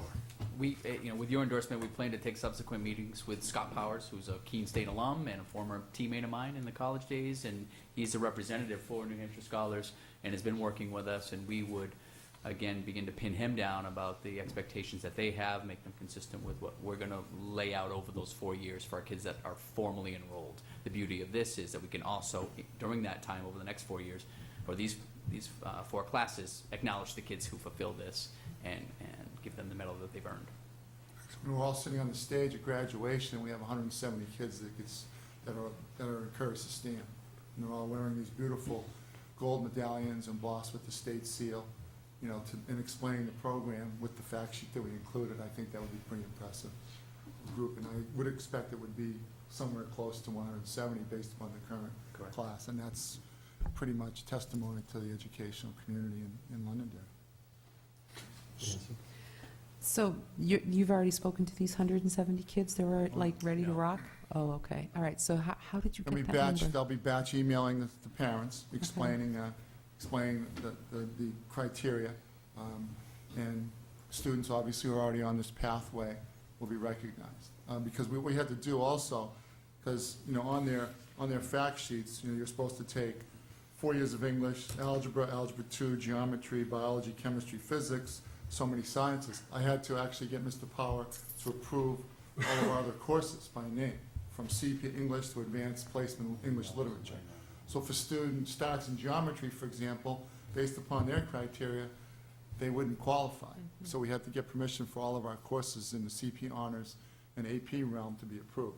So that's why student comes in, let's say a student started in Lytton Comp 9 in grade 9 in English, non-college prep English.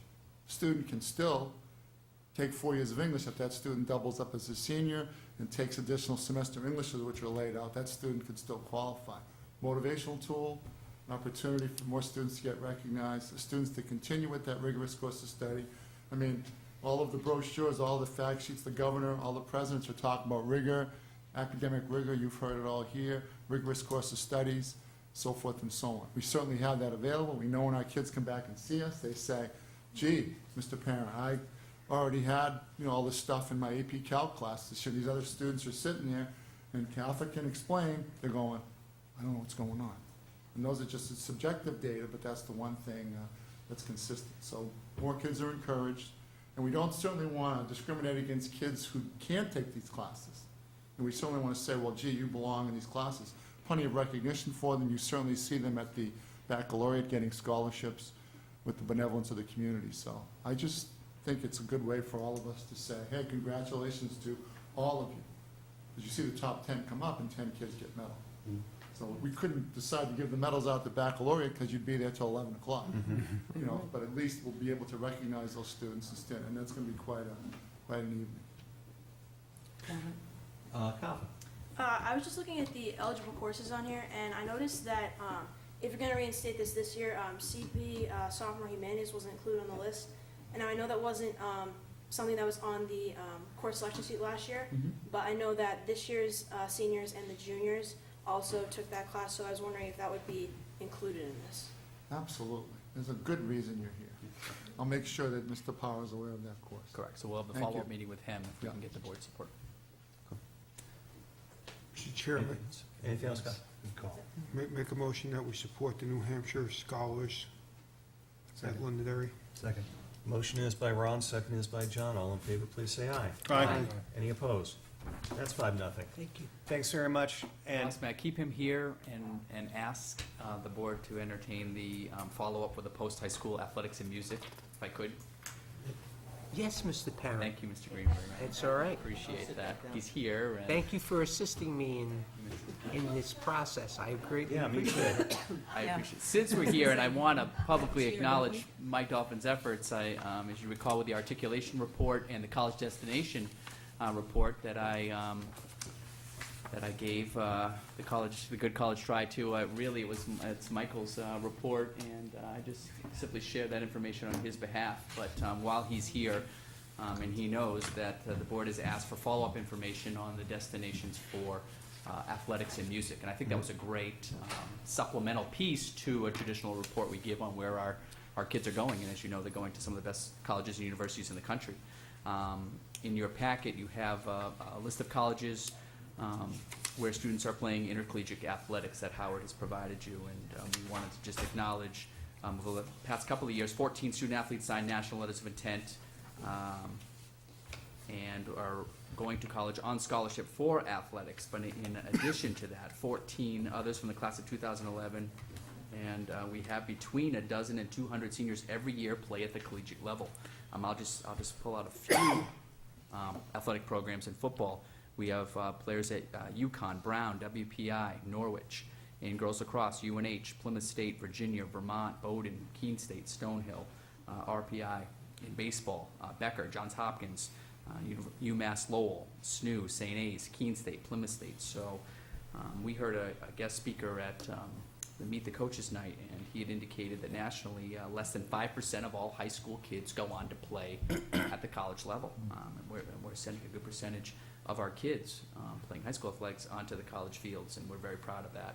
And again, Howard's now put a list together in his tenure of where our kids have gone in individual sports. It's very impressive. So there's the follow-up information athletically. Andy Susi did the same for music. He has obviously highlighted that we have nearly 500 students, including color guard, that are currently involved in a music course or activity at LHS. On average, we have between 90 and 100 seniors from that program. Last year, 94 seniors who graduated with the class of 2011. Of the 94, 21 have decided to pursue either a career in music or participate in music at the collegiate level. This 22% includes schools like the University of New Hampshire, Keene State, University of Michigan, Manhattan School of Music, Ohio University, and more. Our students beyond going to school on scholarships or pursuing careers are performance majors, music education majors, marching band, color guard, concert bands, jazz bands, chorus, and orchestra. And again, in your packet, he's given a breakdown of how many seniors were in the music program and how many went on to school. And again, it's been anywhere from 10 to 22% of the senior class pursuing some music endeavor at the collegiate level. Over the years, Londonderry music students have performed in the following marching band programs, and I'll just sample a few: UNH, UMass Lowell, University of Dayton, University of Ohio, Ohio State, University of Michigan, Clemson, BU, BC, Penn State, UConn, Ithaca, Cornell, Syracuse, just unbelievable schools. Likewise, LHS students have attended the following institutions as music majors, including music education, music performance, music technology, music therapy, etc. And again, great schools: UNH, Keene State, Plymouth State, Berkeley College of Music, Ithaca College, Manhattan School of Music, Carnegie Mellon, University of Southern Maine, University of Miami, and others. So Andy has an amazing program. It's supported by the Friends of Music, and our kids are going on to do great things, both athletics and in the world of music. And that's the supplemental information that we promised to the board. Thank you. Any questions? Thanks, Jay. Appreciate that. Mike works very closely with almost all of our seniors, really, and his networking abilities are just amazing. I know a lot of parents rely on him. We rely on him to work with our kids. He's done a fantastic job and really deserves all the credit. Absolutely. Well, thank you very much, both of you. Mike, Okay, thank you. do amazing stuff. Thanks. Thank you. Mr. Chairman. Oh, yeah, Jay, do I have your permission to go on to the next? Thank you. If you'd like, I can do the opening. No. There you go. We'd like to do the opening school reports, and we'll start with the elementary people. Bonnie, would you like to lead off, since you've got kindergarten? Carol and Mary and Linda, if you could also come up, please.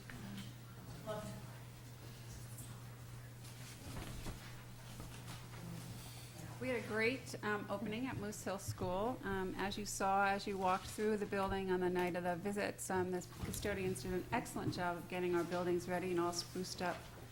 They did a wonderful job of working around summer school, so everything was ready. Our clerical staff with all the paperwork and first aid packets and the bus routes and all of the things that we need to do to have the paperwork ready for parents and for what we need. And then, of course, the teachers setting up their classrooms so it's now a warm and nurturing environment for the students, so that it's pleasing for them to look at. And welcoming the parents. As you know, Hurricane Irene pushed us back a day, so our parents get to ride the bus the first day of school with the students. And we were a little concerned that having to push it back a day, that we wouldn't have as many parents be able to come because of work schedules, and every single student came with a parent. So we were just really excited about that people were able to rearrange their schedules at the last minute. That really helps our students come in feeling really confident when they come in on their own the next day because they can find their way to the classrooms, they know their teacher's name, they know exactly where they're going. So many of the parents that do drop their children off kind of looked at us and said, they can go by themselves? And we're like, yeah. You know, but obviously we have adults in the hallway if they need help, but for the most part they go to the class all by themselves. So it's a very exciting day. And we'd like to thank you for your support, and of course the superintendent and the district office, because everybody helps out, helping us to just get everything up and running. And we're off to a wonderful start.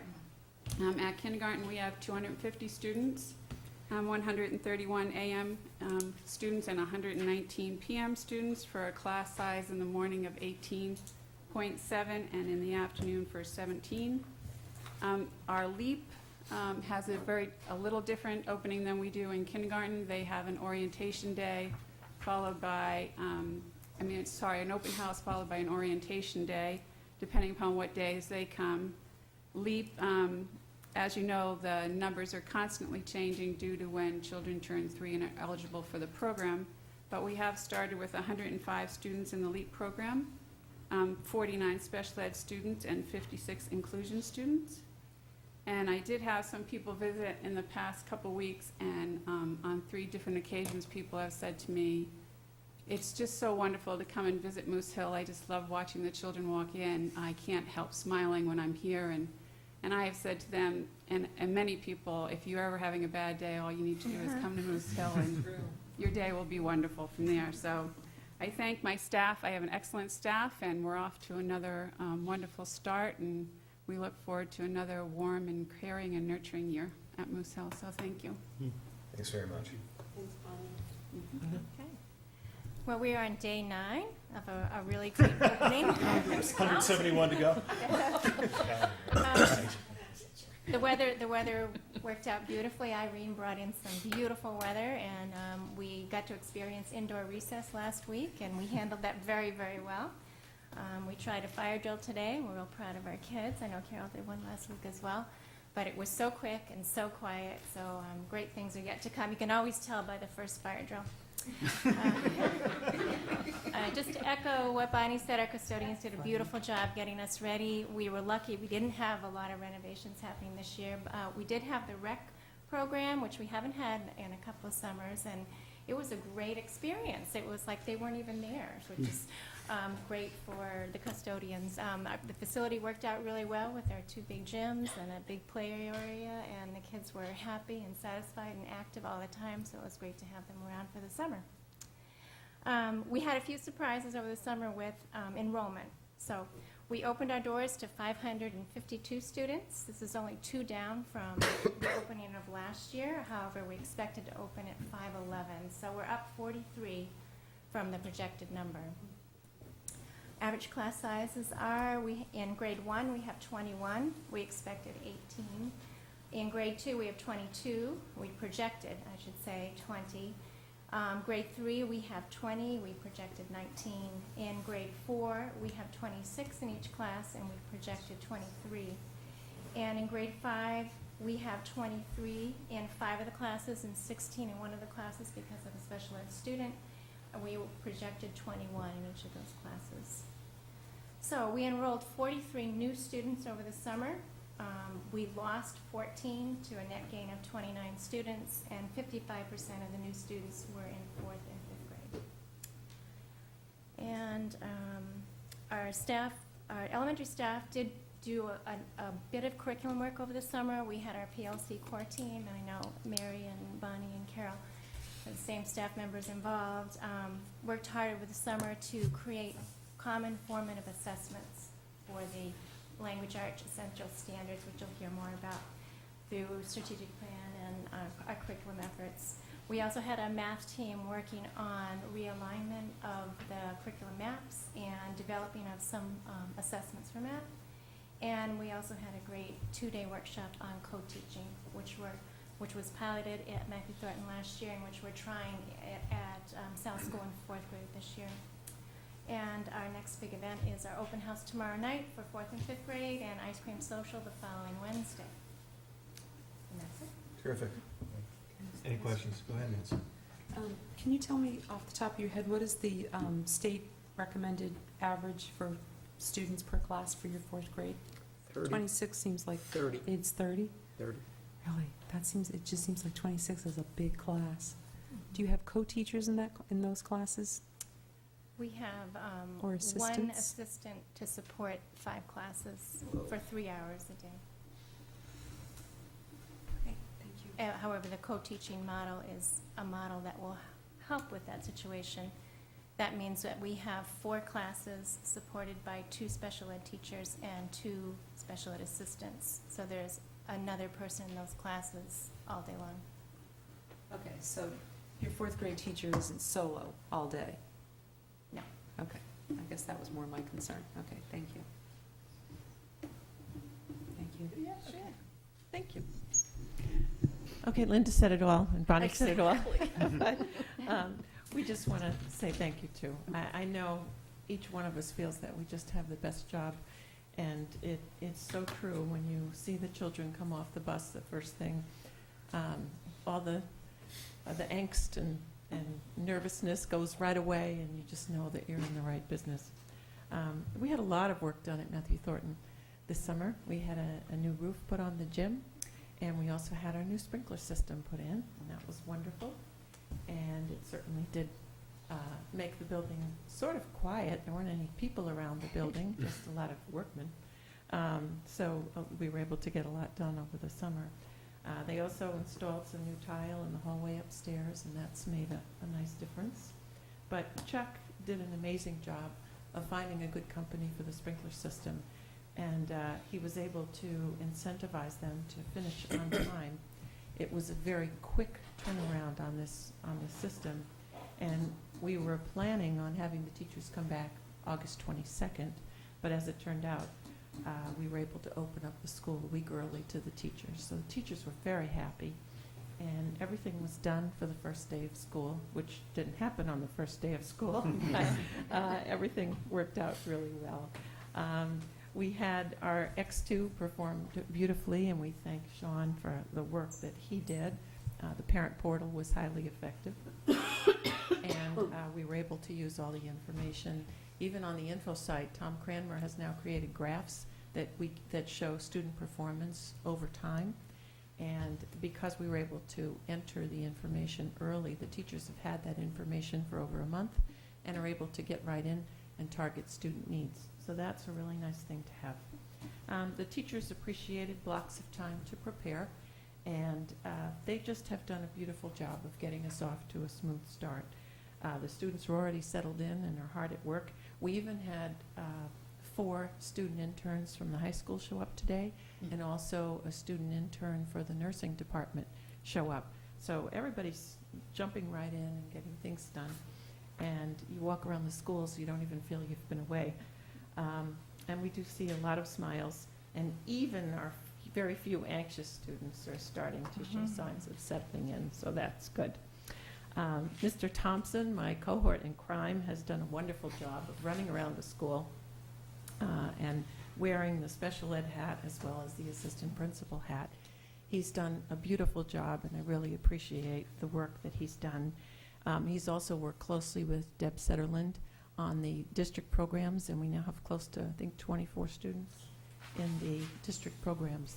And they're making that run beautifully, and I know Nate enjoyed meeting several of our students on the first day of school. Our grade 1 numbers have us at 18 and 19 in our first grade class. Grade 2, 19 and 20. Grade 3 is 20, basically, and grade 4, 22 to 25. They're kind of across the board. And grade 5 is about 25 in each class. So we're thankful that we have the numbers that we did. We opened up about 10 less than what we had projected. So we projected 593. We're actually at 584. That's kind of a surprising number for us, but we're there and we're doing a great job, and I feel like the children are going to be the benefit of that. My report would not be complete if I didn't remind you that we still need a makeover, the school and me.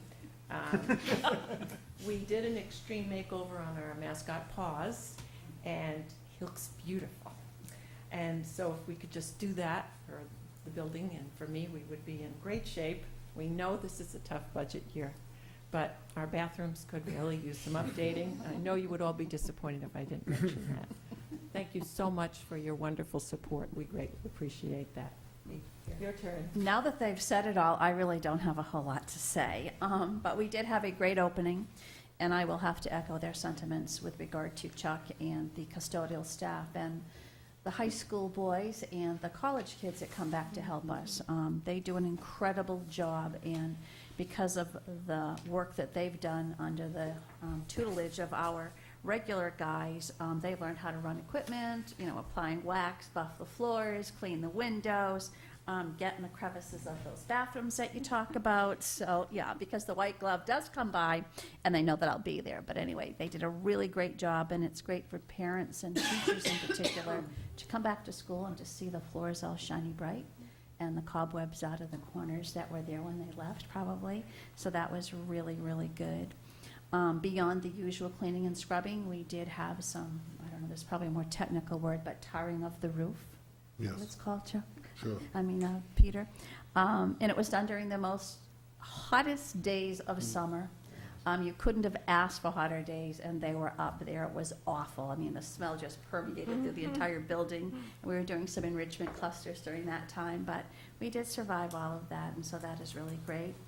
We had a couple of our hallways painted, which was good, and a couple of our classrooms had that makeover that Carol talks about. As you know, we have gone down 2 classrooms at North School, and as a result, I do have one teacher that's very excited, and that's the music teacher. She's probably the happiest professional in my building because she's gone from music instruction being on a cart to being in half of a classroom, and now she has her music hall, which is simply a full class. And the result of that is that she can now store her instruments in there. The little kids can come in and they can sing and dance without bumping into each other and having to go down to the nurse because they did such, and that usually happens. Teachers came back, as both Carol and Linda and Bonnie have talked about, with new and fresh ideas. I was very, very impressed by the amount of people district-wide, not just in my own building, who gave a lot of time this summer to go to workshops or to work on committees. Oftentimes it was beyond the allotted hours, as I know Andy can attest to with math. It was well beyond their subscribed hours, and I have to compliment them. And they've brought that information back to their colleagues at their grade level, which has really, really been good. We've expanded smart boards at the school, and that has found more team teaching with some of our teachers in 4th and 5th grade. So they're using more of the smart boards, so they're sharing those, so that's been really, really great. Administratively, I'm lucky I'm in year 2 with Jill as the assistant principal and overseeing special ed. And I feel very blessed to have her as my teammate, so to speak. My secretary, Paula, I owe her everything because every time I thought I was ahead of the game, she came back and said there was one more thing to do. And I'd go home at the end of the day thinking my day was done this summer, and she'd have a to-do list on my desk. So I would be remiss if I did not give her a lot of credit for everything that she did for me. We have really great class sizes at North School. We anticipated about 483. Last year at this time, I reported that I had 531 students. This year, I have only 474, and that is a loss of 57 students. I think I sent some of them down to Linda. I said, and so did Carol. So we're really sorry, Linda. So they have shifted. That's a lot of kids to lose in 1 year, 57 kids. My class sizes are fantastic. I have 5 teachers at 1st grade level with an average class size of 18. 2nd grade, there are 4 teachers with an average size of 20. 3rd grade, I have 5 teachers with average of 21. In 4th grade, I do have 1 class that has a special needs student in it, and that's 16, but my other 5 are only at 20. Sorry, Linda, sorry, Carol. And at grade 5, I have 4 teachers, which is unheard of. I've never had such a small level of students at that level, and there's 21 in those classes. So overall, we're doing a really, our numbers are fine. Teachers have really appreciated the extra hours for assistants that have come to our school. And I'll have to say that at 1st, 2nd, 3rd grade level in particular, They have assistants to help them during reading time and during math time.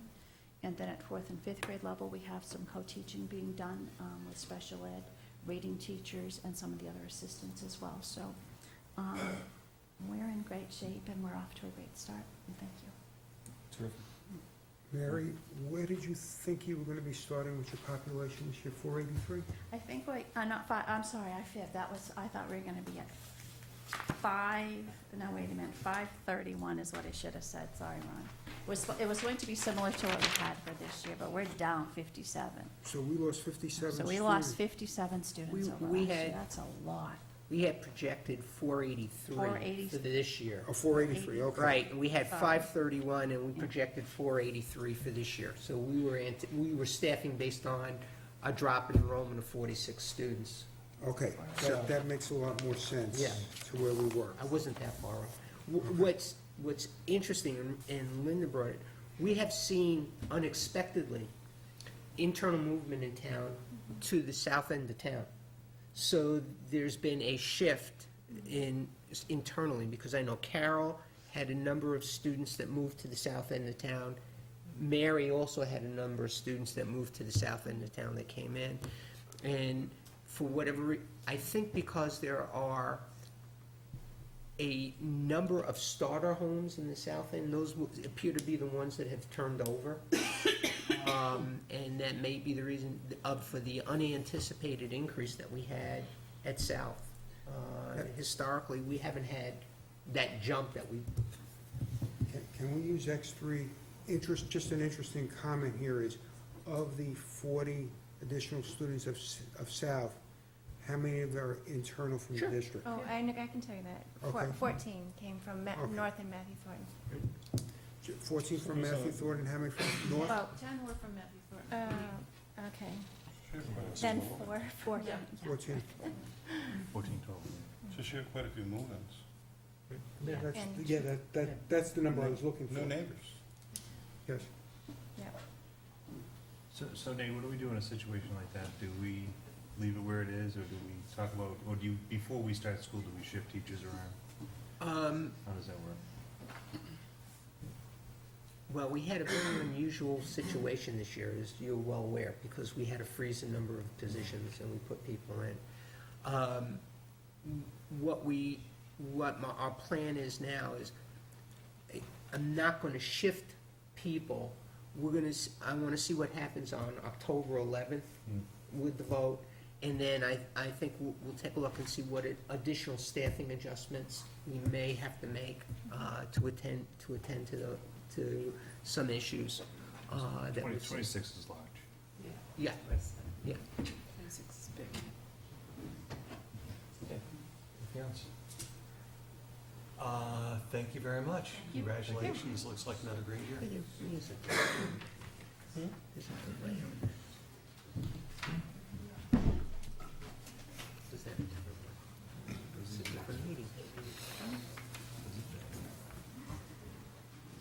Oh, it's Mr. Zakelli and Mr. Parrott. Big number of students. Out of 15. I'd also like to express our appreciation for the building, the way it looks. I know you guys walked through the building, and we had a lot of comments from parents, too, and kids, that the building, especially the floors, looked like they could skate on them, but I told them they can't. So I want to thank custodians, summer help, also Goffstown Trucking and Pete for their help with, we had a little change in the times that buses come to the schools. We had asked at the middle school if the buses could arrive 5 minutes later in the morning. Generally, the kids stand outside for about 20 minutes, and I felt that if we could get the buses there a little bit later, that would prevent all of the kids being there at the same time, and it's a management kind of an issue. And it worked out very well, because they ended up going 5 minutes late to the high school as well and coming to our building. So now we have about 12 minutes in the morning of containment before the bell rings, and it's worked out to our advantage in the morning. So I want to thank them for taking care of that. Buses were running great. We took the sixth graders outside the first day to let them know how to get on the buses at the end of the day, and that was an adventure, as it always is. Our sixth graders are like the kindergartners. They're the small kids in the building, and they learned pretty quickly, and I think by the third day, we were on time at the end of the day with our dismissal, so that was great. We have met, and all the students are settling in very well. As you know, the 6th and 8th graders are on a quarterly schedule for their academic classes and related arts, and the 7th graders are on trimesters. We have met with all grade levels. We had our disciplinary management type of assemblies with all of our kids. We tonight finished up our 6th grade open house program for parents. Last week we had our 6th and 8th grade, 7th and 8th grade open houses. And our 8th grade included our orientation to Washington, D.C. We handed out packets, kind of discussed all of that. Parents are able to pay for Washington, D.C. over the next 6 months. It's one of the benefits from the company that we have, so it works out well in terms of their budget for Washington, D.C. So we're in the process of getting financial aid together, along with chaperones and whatever for the Washington, D.C. trip. Our enrollment projection for this year was 1,162 students. We currently have 1,174 students. We're up 12. However, that number, 1,174, is the exact same number that we ended up with last year. We had approximately 19 students move in, approximately 19 students move out. So we're at 1,174. We have 408 6th graders, 355 7th graders, and 411 8th graders. And we'll continue to look at enrollments over the next few months as we get ready for our budget season for next year. All in all, a great start at the middle school. At the high school, it was a quiet but productive summer. Our entire administrative team has stayed intact and enters their 4th straight year together. My 4th year as principal, which may not seem all that impressive, but in looking back at some of the turnover with assistant principals and various administrators, that's the first time that's happened in 2 decades. So I'm talking to Artie. So proud of that, and our administrators work tremendously hard, and I'll talk a little bit about what they've accomplished and what they've overseen. First thing I point out to our students in class meetings is how beautiful their high school is and how much pride we should take in it and how we should carry the torch and sustain that. And it's thanks to Chuck and to Charlie and JD with the buildings and grounds. We have an outstanding building and campus, and our kids value that, see it, and keep it clean every day. So we're very proud of that, and we're thankful that we have such great people setting the stage and setting the tone for the school year. We have productive teacher workshop days. We review the goals and expectations. Again, we're looking to carry momentum from a glowing NEAS report and really move forward with our initiatives. Coaches Night was a success, was well attended. Our freshman orientation went really well, as Kafa mentioned, and that's thanks to the effort of Student Council and Katie Sullivan. First day of school was exciting. 1,714 students entered our doors. Again, right now, currently today, we have 1,708 students. This is adult ed registration time, so our students are beginning to transfer and withdraw from the day school, transfer to our night school. So we're still retaining our kids. They're just in a different school now. And I believe our projected enrollment was 1,725. But everyone found their classes all right, and students and teachers were just very energetic and embracing the new year. As I mentioned, we had class meetings to go over our expectations, review goals for the year, and remind our upperclassmen, our juniors and seniors who have the benefit of parking privileges to get there on time, not cut classes, or their parking pass would be revoked, and they've been on time these last couple of weeks. All have been in by 7:15. Senior class took their 2012 photo on the track field. I want to thank the Londonderry Fire Department for the use of the ladder truck to take the photo, and I had the privilege of actually going up with a photographer and checking that out from a great distance. It was really neat. And the kids were excited, and the photographer said that's the smoothest assembly of 2012 that he had of all the schools he took similar pictures with. And a credit to our kids, again, and to their advisors. Excited for athletics, co-curricular events. They're well underway now, and the band to begin their years. They're excited. We had a moment of silence on Friday to honor the victims of 9/11. We had another extended moment of silence yesterday to honor the memory of Becca Tenney, who passed away, and this was the 1-year anniversary of that. So a somber, respectful day, a couple of days, Friday and Monday. And over the weekend, and maybe Nancy can speak to this, 16 of our students, along with Katie Sullivan, volunteered to help work with individuals in Manchester with the bras across the river. And it was really exciting. Our kids had a mini pep rally right in the foyer on Friday, getting ready for this, and I have a friend who works with the EZID, and she was, and we were the only high school, I believe, there working the event. So it was really cool. Since then, that group has decided to do create a pay it forward group, and every month they're going to find a cause and donate some time. So I thought that was a credit to them and to Katie's leadership. We're actually inviting them over Next board meeting. next Yes, board meeting. so they'll be able to talk about their experience, but great kids and just terrific, and it really, once again showed Londonderry in a positive light in and around our community. Ron had mentioned before with the email blasts, and this is a credit to Sean and Tom and a lot of people. When we send our newsletters and monthly calendars out, it's really reaching the masses. This year, I sent out the September newsletter and calendar, and those parents who choose not to, either don't have an email or choose not to receive their correspondence through email, we're down to 96 families asking for that.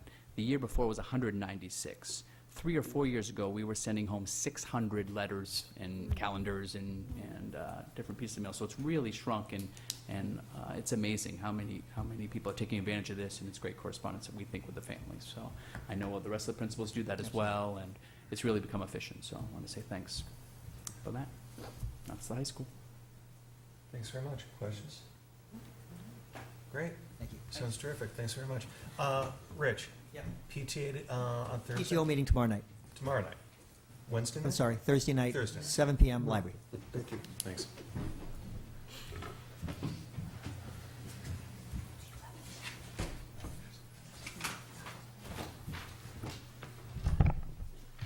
Hey, Andy. Good evening. I'm here tonight to give the board an update on blizzard bags. Last spring, the school board had requested that we look at the concept of blizzard bags as a way to manage snow days and really see if we could end the school year in a timely fashion and stick to the constraints of the student schedule. Yeah, starting it on time would be nice. So that would be nice as well. We put together a committee that was comprised of kindergarten, elementary, middle school, high school staff, as well as some people that work across the district.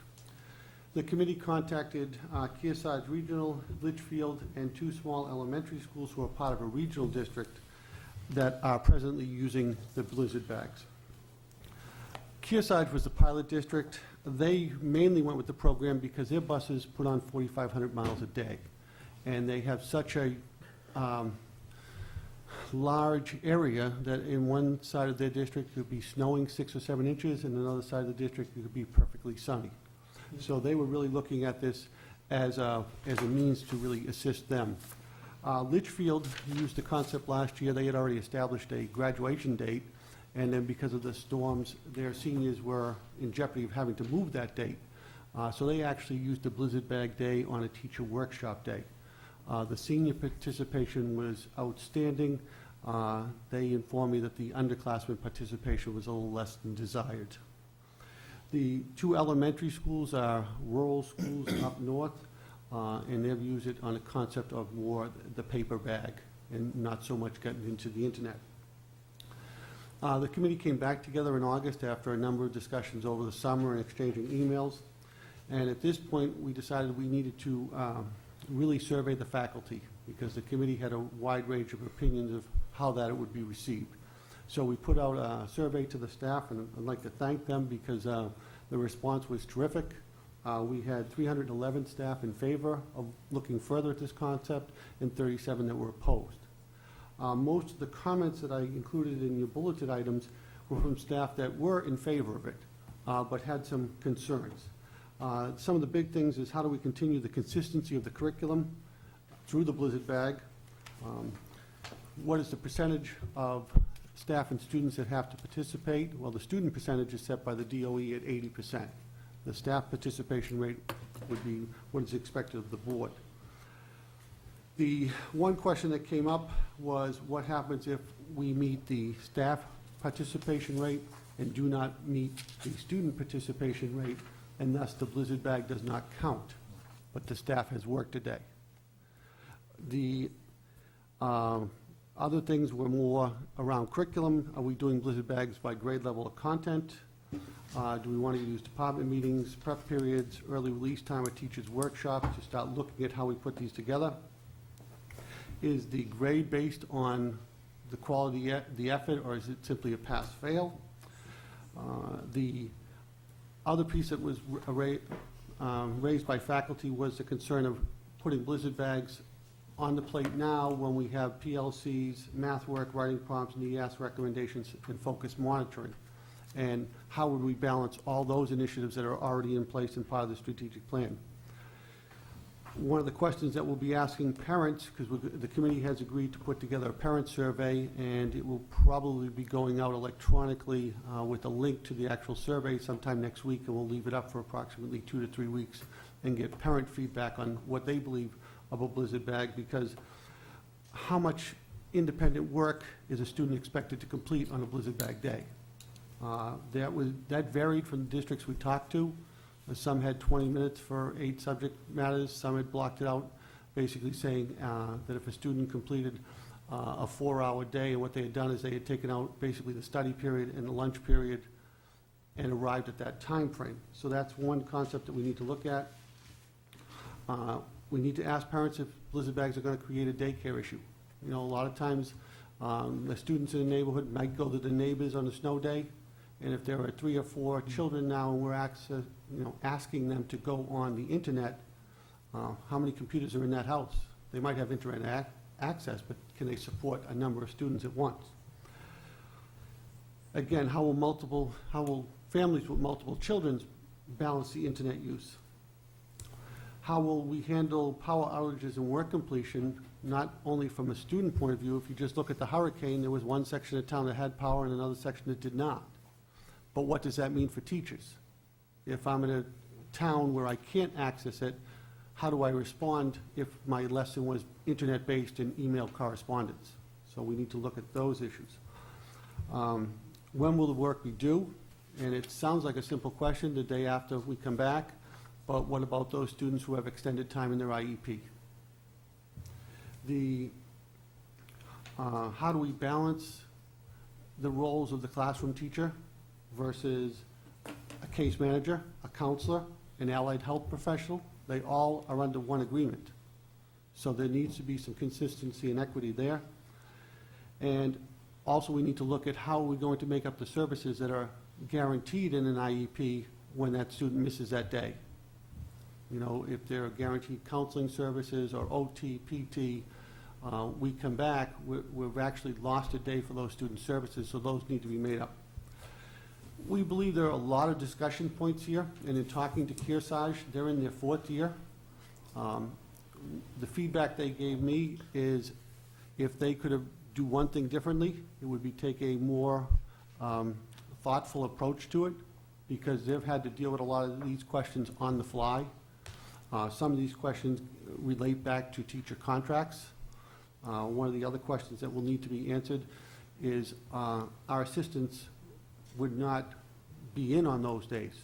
Would those be paid days for the assistants? Would those be non-paid days? From a negotiation standpoint, I think that would be something that they're going to want to at least speak about. We do believe that in Londonderry we will arrive at a solution that will be for the benefits of the kids as well as the staff. I think the overwhelming response of the staff, they want to have it happen, but they want to happen in a very structured way. We have discussed things like this year looking at where we're at for snow days, sometime around Christmas vacation, and maybe potentially looking at piloting this second semester if the need is there. We could also look, as Litchfield did, a teacher workshop day where the staff is already committed to working. It holds great potential as a blizzard day because we can provide the information to students before they go. And for people out in the community, just because we have a snowstorm and there's no school doesn't mean it's a blizzard bag day. It would have to be officially designated a blizzard bag day. The DOE allows you a total of 3 days over the course of a school year. We did do a little research and have found that really over the last 10 years, except for the exception of the ice storm, our end of the school year has been right in the early 20s. You know, the June 21st, 2nd, or 3rd, somewhere right around there. So the next steps for us is to do the parental survey. We will continue to meet to discuss the issues that were bulleted on your sheet tonight. And my intent is to come back to the board in November with another update and hopefully to give you some answers to some of the questions that we have raised to date. And at this point, I'll take any questions on blizzard bags. Anybody? Steve? You indicated that there was some concern about the intensity of the blizzard bag work when it is a blizzard bag day. I think it'd be important to compare the intensity of that work to the last days in school that get added on at the end.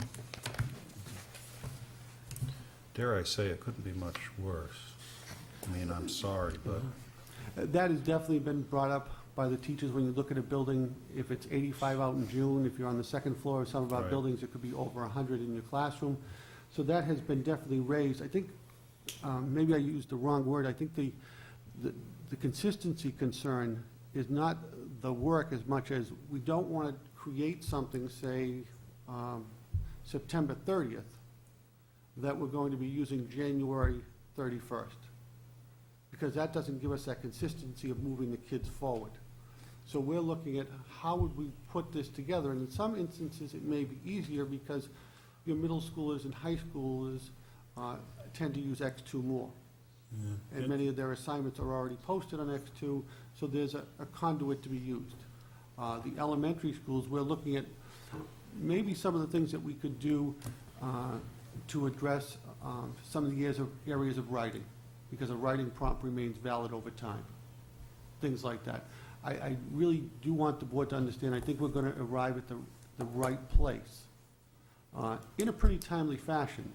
And I think we're going to stay away from many of the issues that some of the districts who have just jumped into it saw. I mean, if you can just think for a second, if we had 100% of teacher participation and didn't meet the 80% threshold for children, I think contractually there may be an issue. So we need to... Maybe one of the things we should be considering, and you know, this off the reservation, is Steve brings up the point, and the reason I brought up the blizzard bags originally last year was those last days of school and the quality of work. Maybe we should schedule one of the vacations as snow days, the second vacation in the year, so we have good weather, and we can end the year there, so you start picking them off that time. That might be a way of getting it, and that we would have quality education provided in the classroom on a good day. People will come to the meeting, too. Yeah, well, yeah. Yep. What we've also done recently in the past is we've eliminated teacher workshop day, and we've used that as a school makeup day. I understand that, and we get into this discussion each time about the quality of the education when we get into the 20th, the 19th, the 18th, and what's happening on those days. And how do we get around it? And that was the reason for getting there, to get some quality work. And I think, my personal opinion is, I think we're dealing so narrow-mindedly on this, and I think if it was opened up a little broader, I think you can get a way of doing a cross-curriculum type of assignments that you might be able to use on this. You list it as a day, but does it have to be a day, or can it be an assignment? So I think there's a lot of different things to do here, and I would not depend on the internet to be around, because if you're home, the chances of not having power is pretty great. I think one of the things that Andy had talked about with the teachers was basically what you were talking about, which was having it as assignment-based, project-based, as opposed to a continuation, so that it was a worthwhile project to do, that did cross goals, cross curricular lines, if you want to call it that, to address that particular issue. So that was, I do know, that was one of the areas that they're exploring as they look at it and looking at the various options that are available, Ron. So that's in the pot, so to speak, or in the snow pile. Thank you, John. It's not certainly not my area of expertise, but I looked at the blizzard bags at more of an enrichment day, just like our enrichment program, where, when the students are going out to open those bags, it's like an exciting moment versus, say, necessarily a curriculum moment. Oftentimes education, there could be a subject that they could pick, like the Constitution or, nature or earth studies or measuring the snowfall rate and reporting it to Channel 9, that could excite them. There could be things like that. On the other issue, and it may be because I really love what I do, and I do work every day of the year, but the staff has 185 days off, and 180 days, it seems pretty reasonable to me to put in some extra time on these blizzard things. And if we ended up, and I know there's union and contractual obligations, but if we ended up with an extra day out of a half a year, we'll figure that out. Anybody else? Okay, a couple of things. I agree with what Steve was saying there. I think it's important to express to the teachers and other members of the staff that we aren't looking to exploit or abuse or in any way impinge upon the relationship. We're not trying to sneak extra days in for no pay. I understand the concerns. I understand the slippery slope issues and other questions, but I'd also hope that we can work together collaboratively and flexibly in a thing like this to try to increase the value for the kids. That we're here for the kids, not the other way around. And I know that they share that sentiment, and I just hope that we can come together on this with that. The other thing you mentioned, Andy, possibility of piloting in the second semester. What would that look like?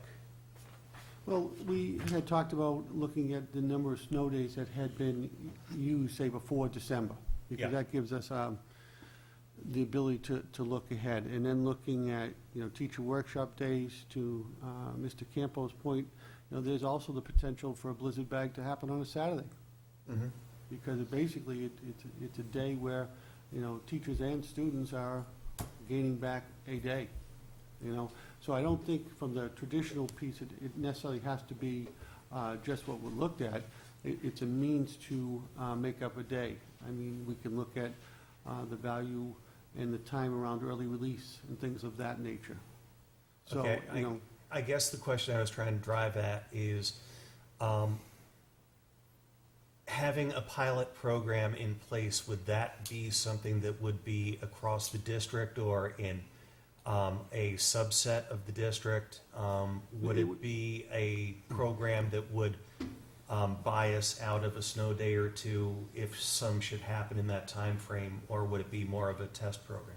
It would be more of a K-12 test to see if this concept would work.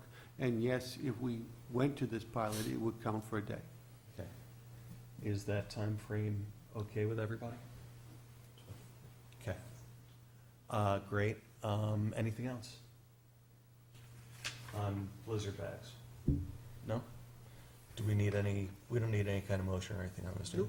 Okay, great, thank you, Andy. As soon as you start peeling the layers back, there's an awful lot of complexity in it, isn't there? Yes, and that was probably the biggest thing I learned from Kearsarge, is if we're slow and deliberate on this, we're gonna end up with a good product and maybe not be dealing with the same issues 4 years later. Great, thank you. I'm next again. Tonight, you were provided with your copy of the district's strategic plan. Just to give you a little background, the plan covers 2011 through 2016. It is 412 pages. It is made up of 5 goals. Those 5 goals, along with their 15 priority areas and 61 objectives, have been a constant for us, and as a result, have really allowed us to move forward. It's a very structured program. It's something that we use during the budget season. I can assure you that if it is not in the plan, it's not going to end up in the budget. There's no way it makes it across the superintendent's desk. So as a result, staff and administrators look at this plan as a way to at least get their item to the discussion table. As the board knows, sometimes it doesn't make it to the board level for discussions, but it can't even make it to the superintendent's discussion level if it's not in the plan. This year, there are 382 action items. Those action items are tracked by the district. Nate usually provides the board an update sometime in the area of February and March. Tom Kramer and I are looking at some different ways to track those items so that we can gather a little more data on individual departments and buildings. It's a concept known as the balanced scorecard. It was developed for industry, and it has been turned over into the education field with some good results. Once again, we have chosen not to just go out and purchase a program, because there are many people out there who have jumped on the balanced scorecard and you could purchase one. Tom is designing it. Obviously, he is working that around his other pieces on the info site and things that need to take place, as well as rolling over data and all the information he provides for the state. For the viewing public, we often talk about the strategic plan, and we as a group, I think, understand it, but I just wanted to mention what the 5 goals are, because I think they really do encompass the district. Goal 1 centers around curriculum, instruction, and assessment, and basically it talks about everything we do in the area of our curriculum, and it's the bulk of the plan. Goal 2 is to achieve and sustain the highest level of competency for our staff. So that encompasses all our professional development activities, our Teachers Academy to Go, our Web 2.0 programs, Masters on-site, everything we do so that our staff maintains their ability to provide the students with the best curriculum. The third goal centers around adequate space to meet the needs and provide for the effective operation of the facilities. So in there you would find many of the things that Mr. Zappala oversees and any of the projects that would be coming up that you might see in the budget. The fourth goal is to create and maintain a two-way communication among all stakeholders of the district. I think one of the significant pieces that we saw, as Jason just mentioned, a number of years back, we made the conscious decision to move to communicating via email. And when you think of the savings now that we're only mailing 96 copies to, 7 or 8 years ago, where each principal would have been mailing out, so there would have been 5,000 pieces of mail going out each month, and in some cases with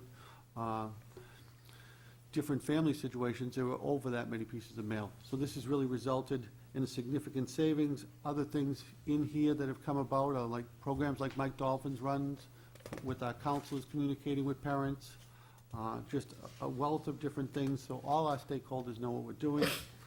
And the fifth goal is to create and maintain an efficient and effective organization that supports the district mission. And there we talk about building grounds, we've talked about when we were expanding north and south, all of those things are in the plan, and they're in the plan, so there's really no surprises. So this year's budget will focus on the about 26 pages for the 2011 school year. But if you were to go in and look at the multicolored pages that are in the plan, you can kind of see where the district is going to head over the next 5 years. Sometimes items are delayed because of budget. Sometimes items are delayed because of other things that may come up. Or sometimes we just decide after maybe a pilot that that's not the direction we want to head. There has been countless hours put into the plan, and I'd be remiss if I didn't thank all the administrators that are behind me, as well as the curriculum coordinators, Elaine Allen, who works for Nate, who puts all these books together. It's like all hands on deck at strategic plan time. I'm not the favorite son when I bring up this wonderful topic, but we all do realize we all ultimately benefit because the community, the board, and we as educators all know exactly where we're heading. And that results in a wonderful school district for children, and for the taxpayer, at least you can have a clear understanding of where we're spending your money and why we're spending your money. Does anybody have any questions about the strategic plan? Andy, do you want to mention that it's going to be posted on the website tomorrow? Thank you. The full plan? It'll be on the district website in draft form. We will be back to the board in the October meeting, either the 18th or 25th, whichever agenda it makes it on. And at that point, we focus on breaking down really goal one, which is all the curriculum issues. So the curriculum coordinators and I will be back along with the elementary principals to give you an overview of what our focus is for the year. So really, we consider it a draft document until after that presentation, and the board kind of provides us any other direction they may want us to have. Any questions? All right, I'll lead. How much of this has changed since last year? I would say that you're probably looking at about 20 to 25% turnover, because some of the items, that consistency of the district, which every teacher is required to review their toolkit on a yearly basis.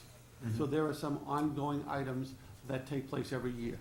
But revisions of the math curriculum, the PLCs, the focus monitoring for special ed, the common assessments developed by the core team this summer. All of those are new items, along with any programs that maybe HR is looking to do, or any of the buildings are looking to do. Suppose you had a board member who's been here 3-4 years and sort of understands what's going on here. What would be the best way for that board member to track or to identify what's different from last year and follow your thinking through the evolution of the program? Well, your point is exactly why we're heading towards a balanced scorecard. Some, what I would call dashboard, where that would be very evident and very plain. As far as going through the plan, in the electronic version that we create, it identifies every single new item. In the plan that's distributed to you, it doesn't have the N or the Y. But we could produce that data, because anytime we make an entry to the plan, it automatically categorizes it as a new item. Right. I think another quick way of doing it, for instance, if you take a look at the summary sheet and you look at the dates, 11, 12 through 15, 16, you'll see a staggering. So there are some items, just for the sake of discussion, they're not listed in 11, 12, but are identified in 12, 13. Is the rationale for any changes or updates documented in any way? I mean, what I'm trying to do here is, rather than, ask you guys to explain everything that changed, see if it's noted somewhere with the reason, with what's changed and the reason why, and what the impact is. In the electronic version, and I will talk with Tom tomorrow, because I believe we may be able to produce that for the board. If an item is delayed, it says other or budget or whatever the reason was for delayed in the electronic version. If it's new, it automatically, when I sit down and put in a new entry, the computer assigns it immediately with a Y, that it's new. Yeah. If it's an ongoing entry, what I would simply do when I create the plan is I just simply roll it out another year. So like curriculum toolkits is an ongoing item that's going to be here basically every day that we're open. Every year, teachers are going to review their curriculum toolkits. So that's going to be one of those ongoing items that a board member would see there every year. So I do believe we can probably create a report that would identify those for the board. Okay,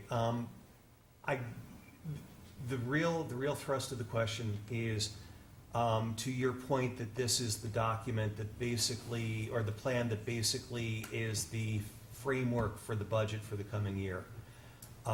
What is the best way to identify, by looking at this, what your thinking is in terms of areas you might want to expand, contract, scale up, scale down in the coming year. Though, that's listed, when you take a look at the full document, in the backup action plans, you will see those noted, so that what, John, in the document you have, if you go to the back, not go to the back, but if you go to, for instance, page 7, just for the sake of argument, 7 of 412.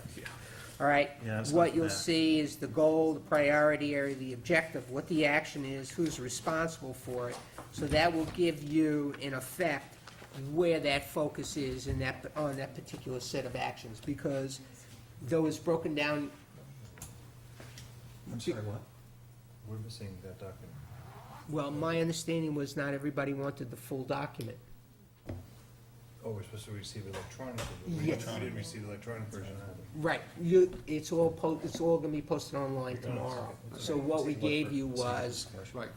some board members had specifically asked for the big fat book. Others wanted the summary and Yeah. get it offline, all right? Yeah.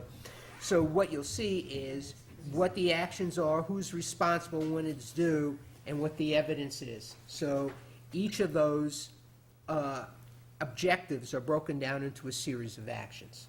So if the board, or if members of the board wanted to engage in a discussion about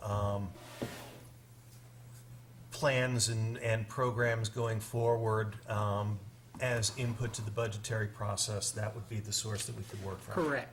And then when we provide you with the budget document, we provide you with the specific strategic plan citation for the entire budget process. So, for instance, when we put in the request, you'll see in there, laid out in detail, the request for textbook replacement over the next 5-6 years. You'll see that you'll see that. And then when you go to your budget document, whether it's the high school, the middle school, or the elementary level, you will see that specific reference for, and I'm just picking something really simple here, the specific strategic plan reference for those particular texts or text replacement. So that's all laid out right there.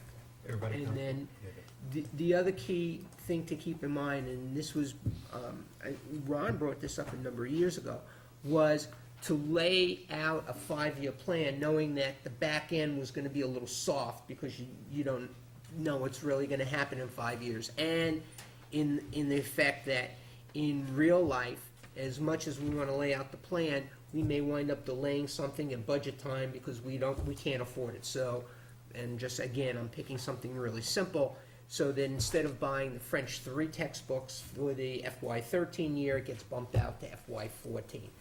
And then what you've got is this historical reference and consistency of programming, so that we're not bouncing from one year to the next, and it can give you the grand scope of where we're heading for 5 years.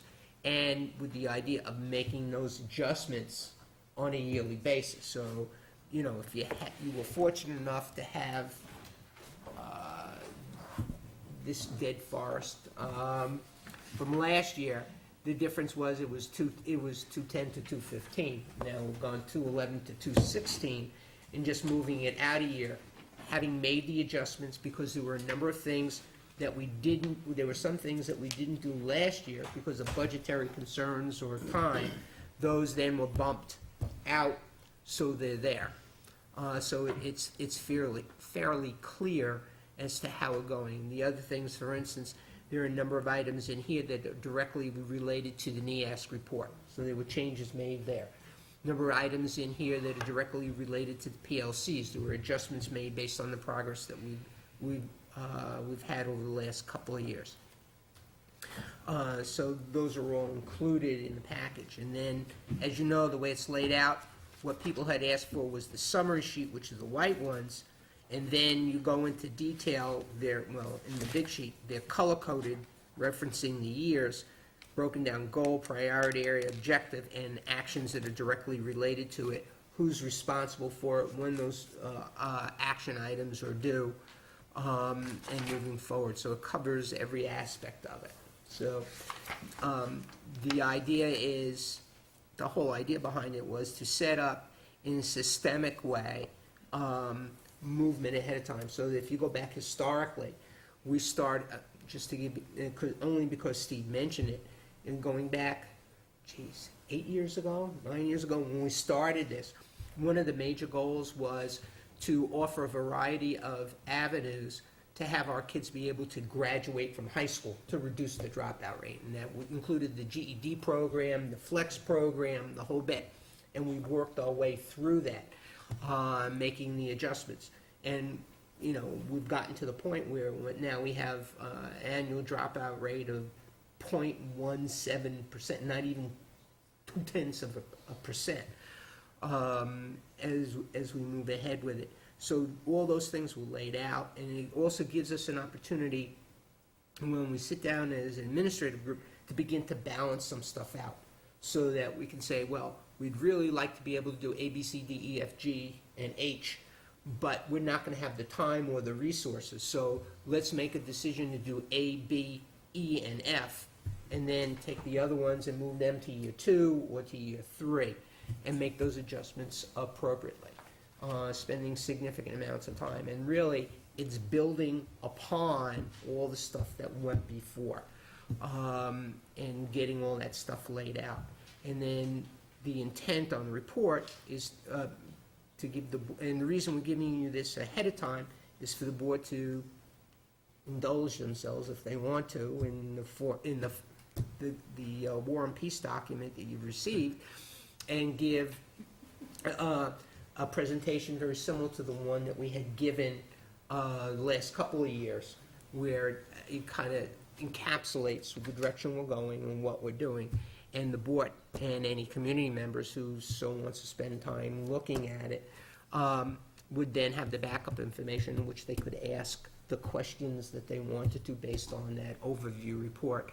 Because if some of the board members who were here, very painfully, about 5 years ago, I walked the board through the 412, and then about 2.5 hours in, I realized I was the only one that was awake, and we decided that it might have been a better way to present it, and that's the way we went. That was recommendations really from the board.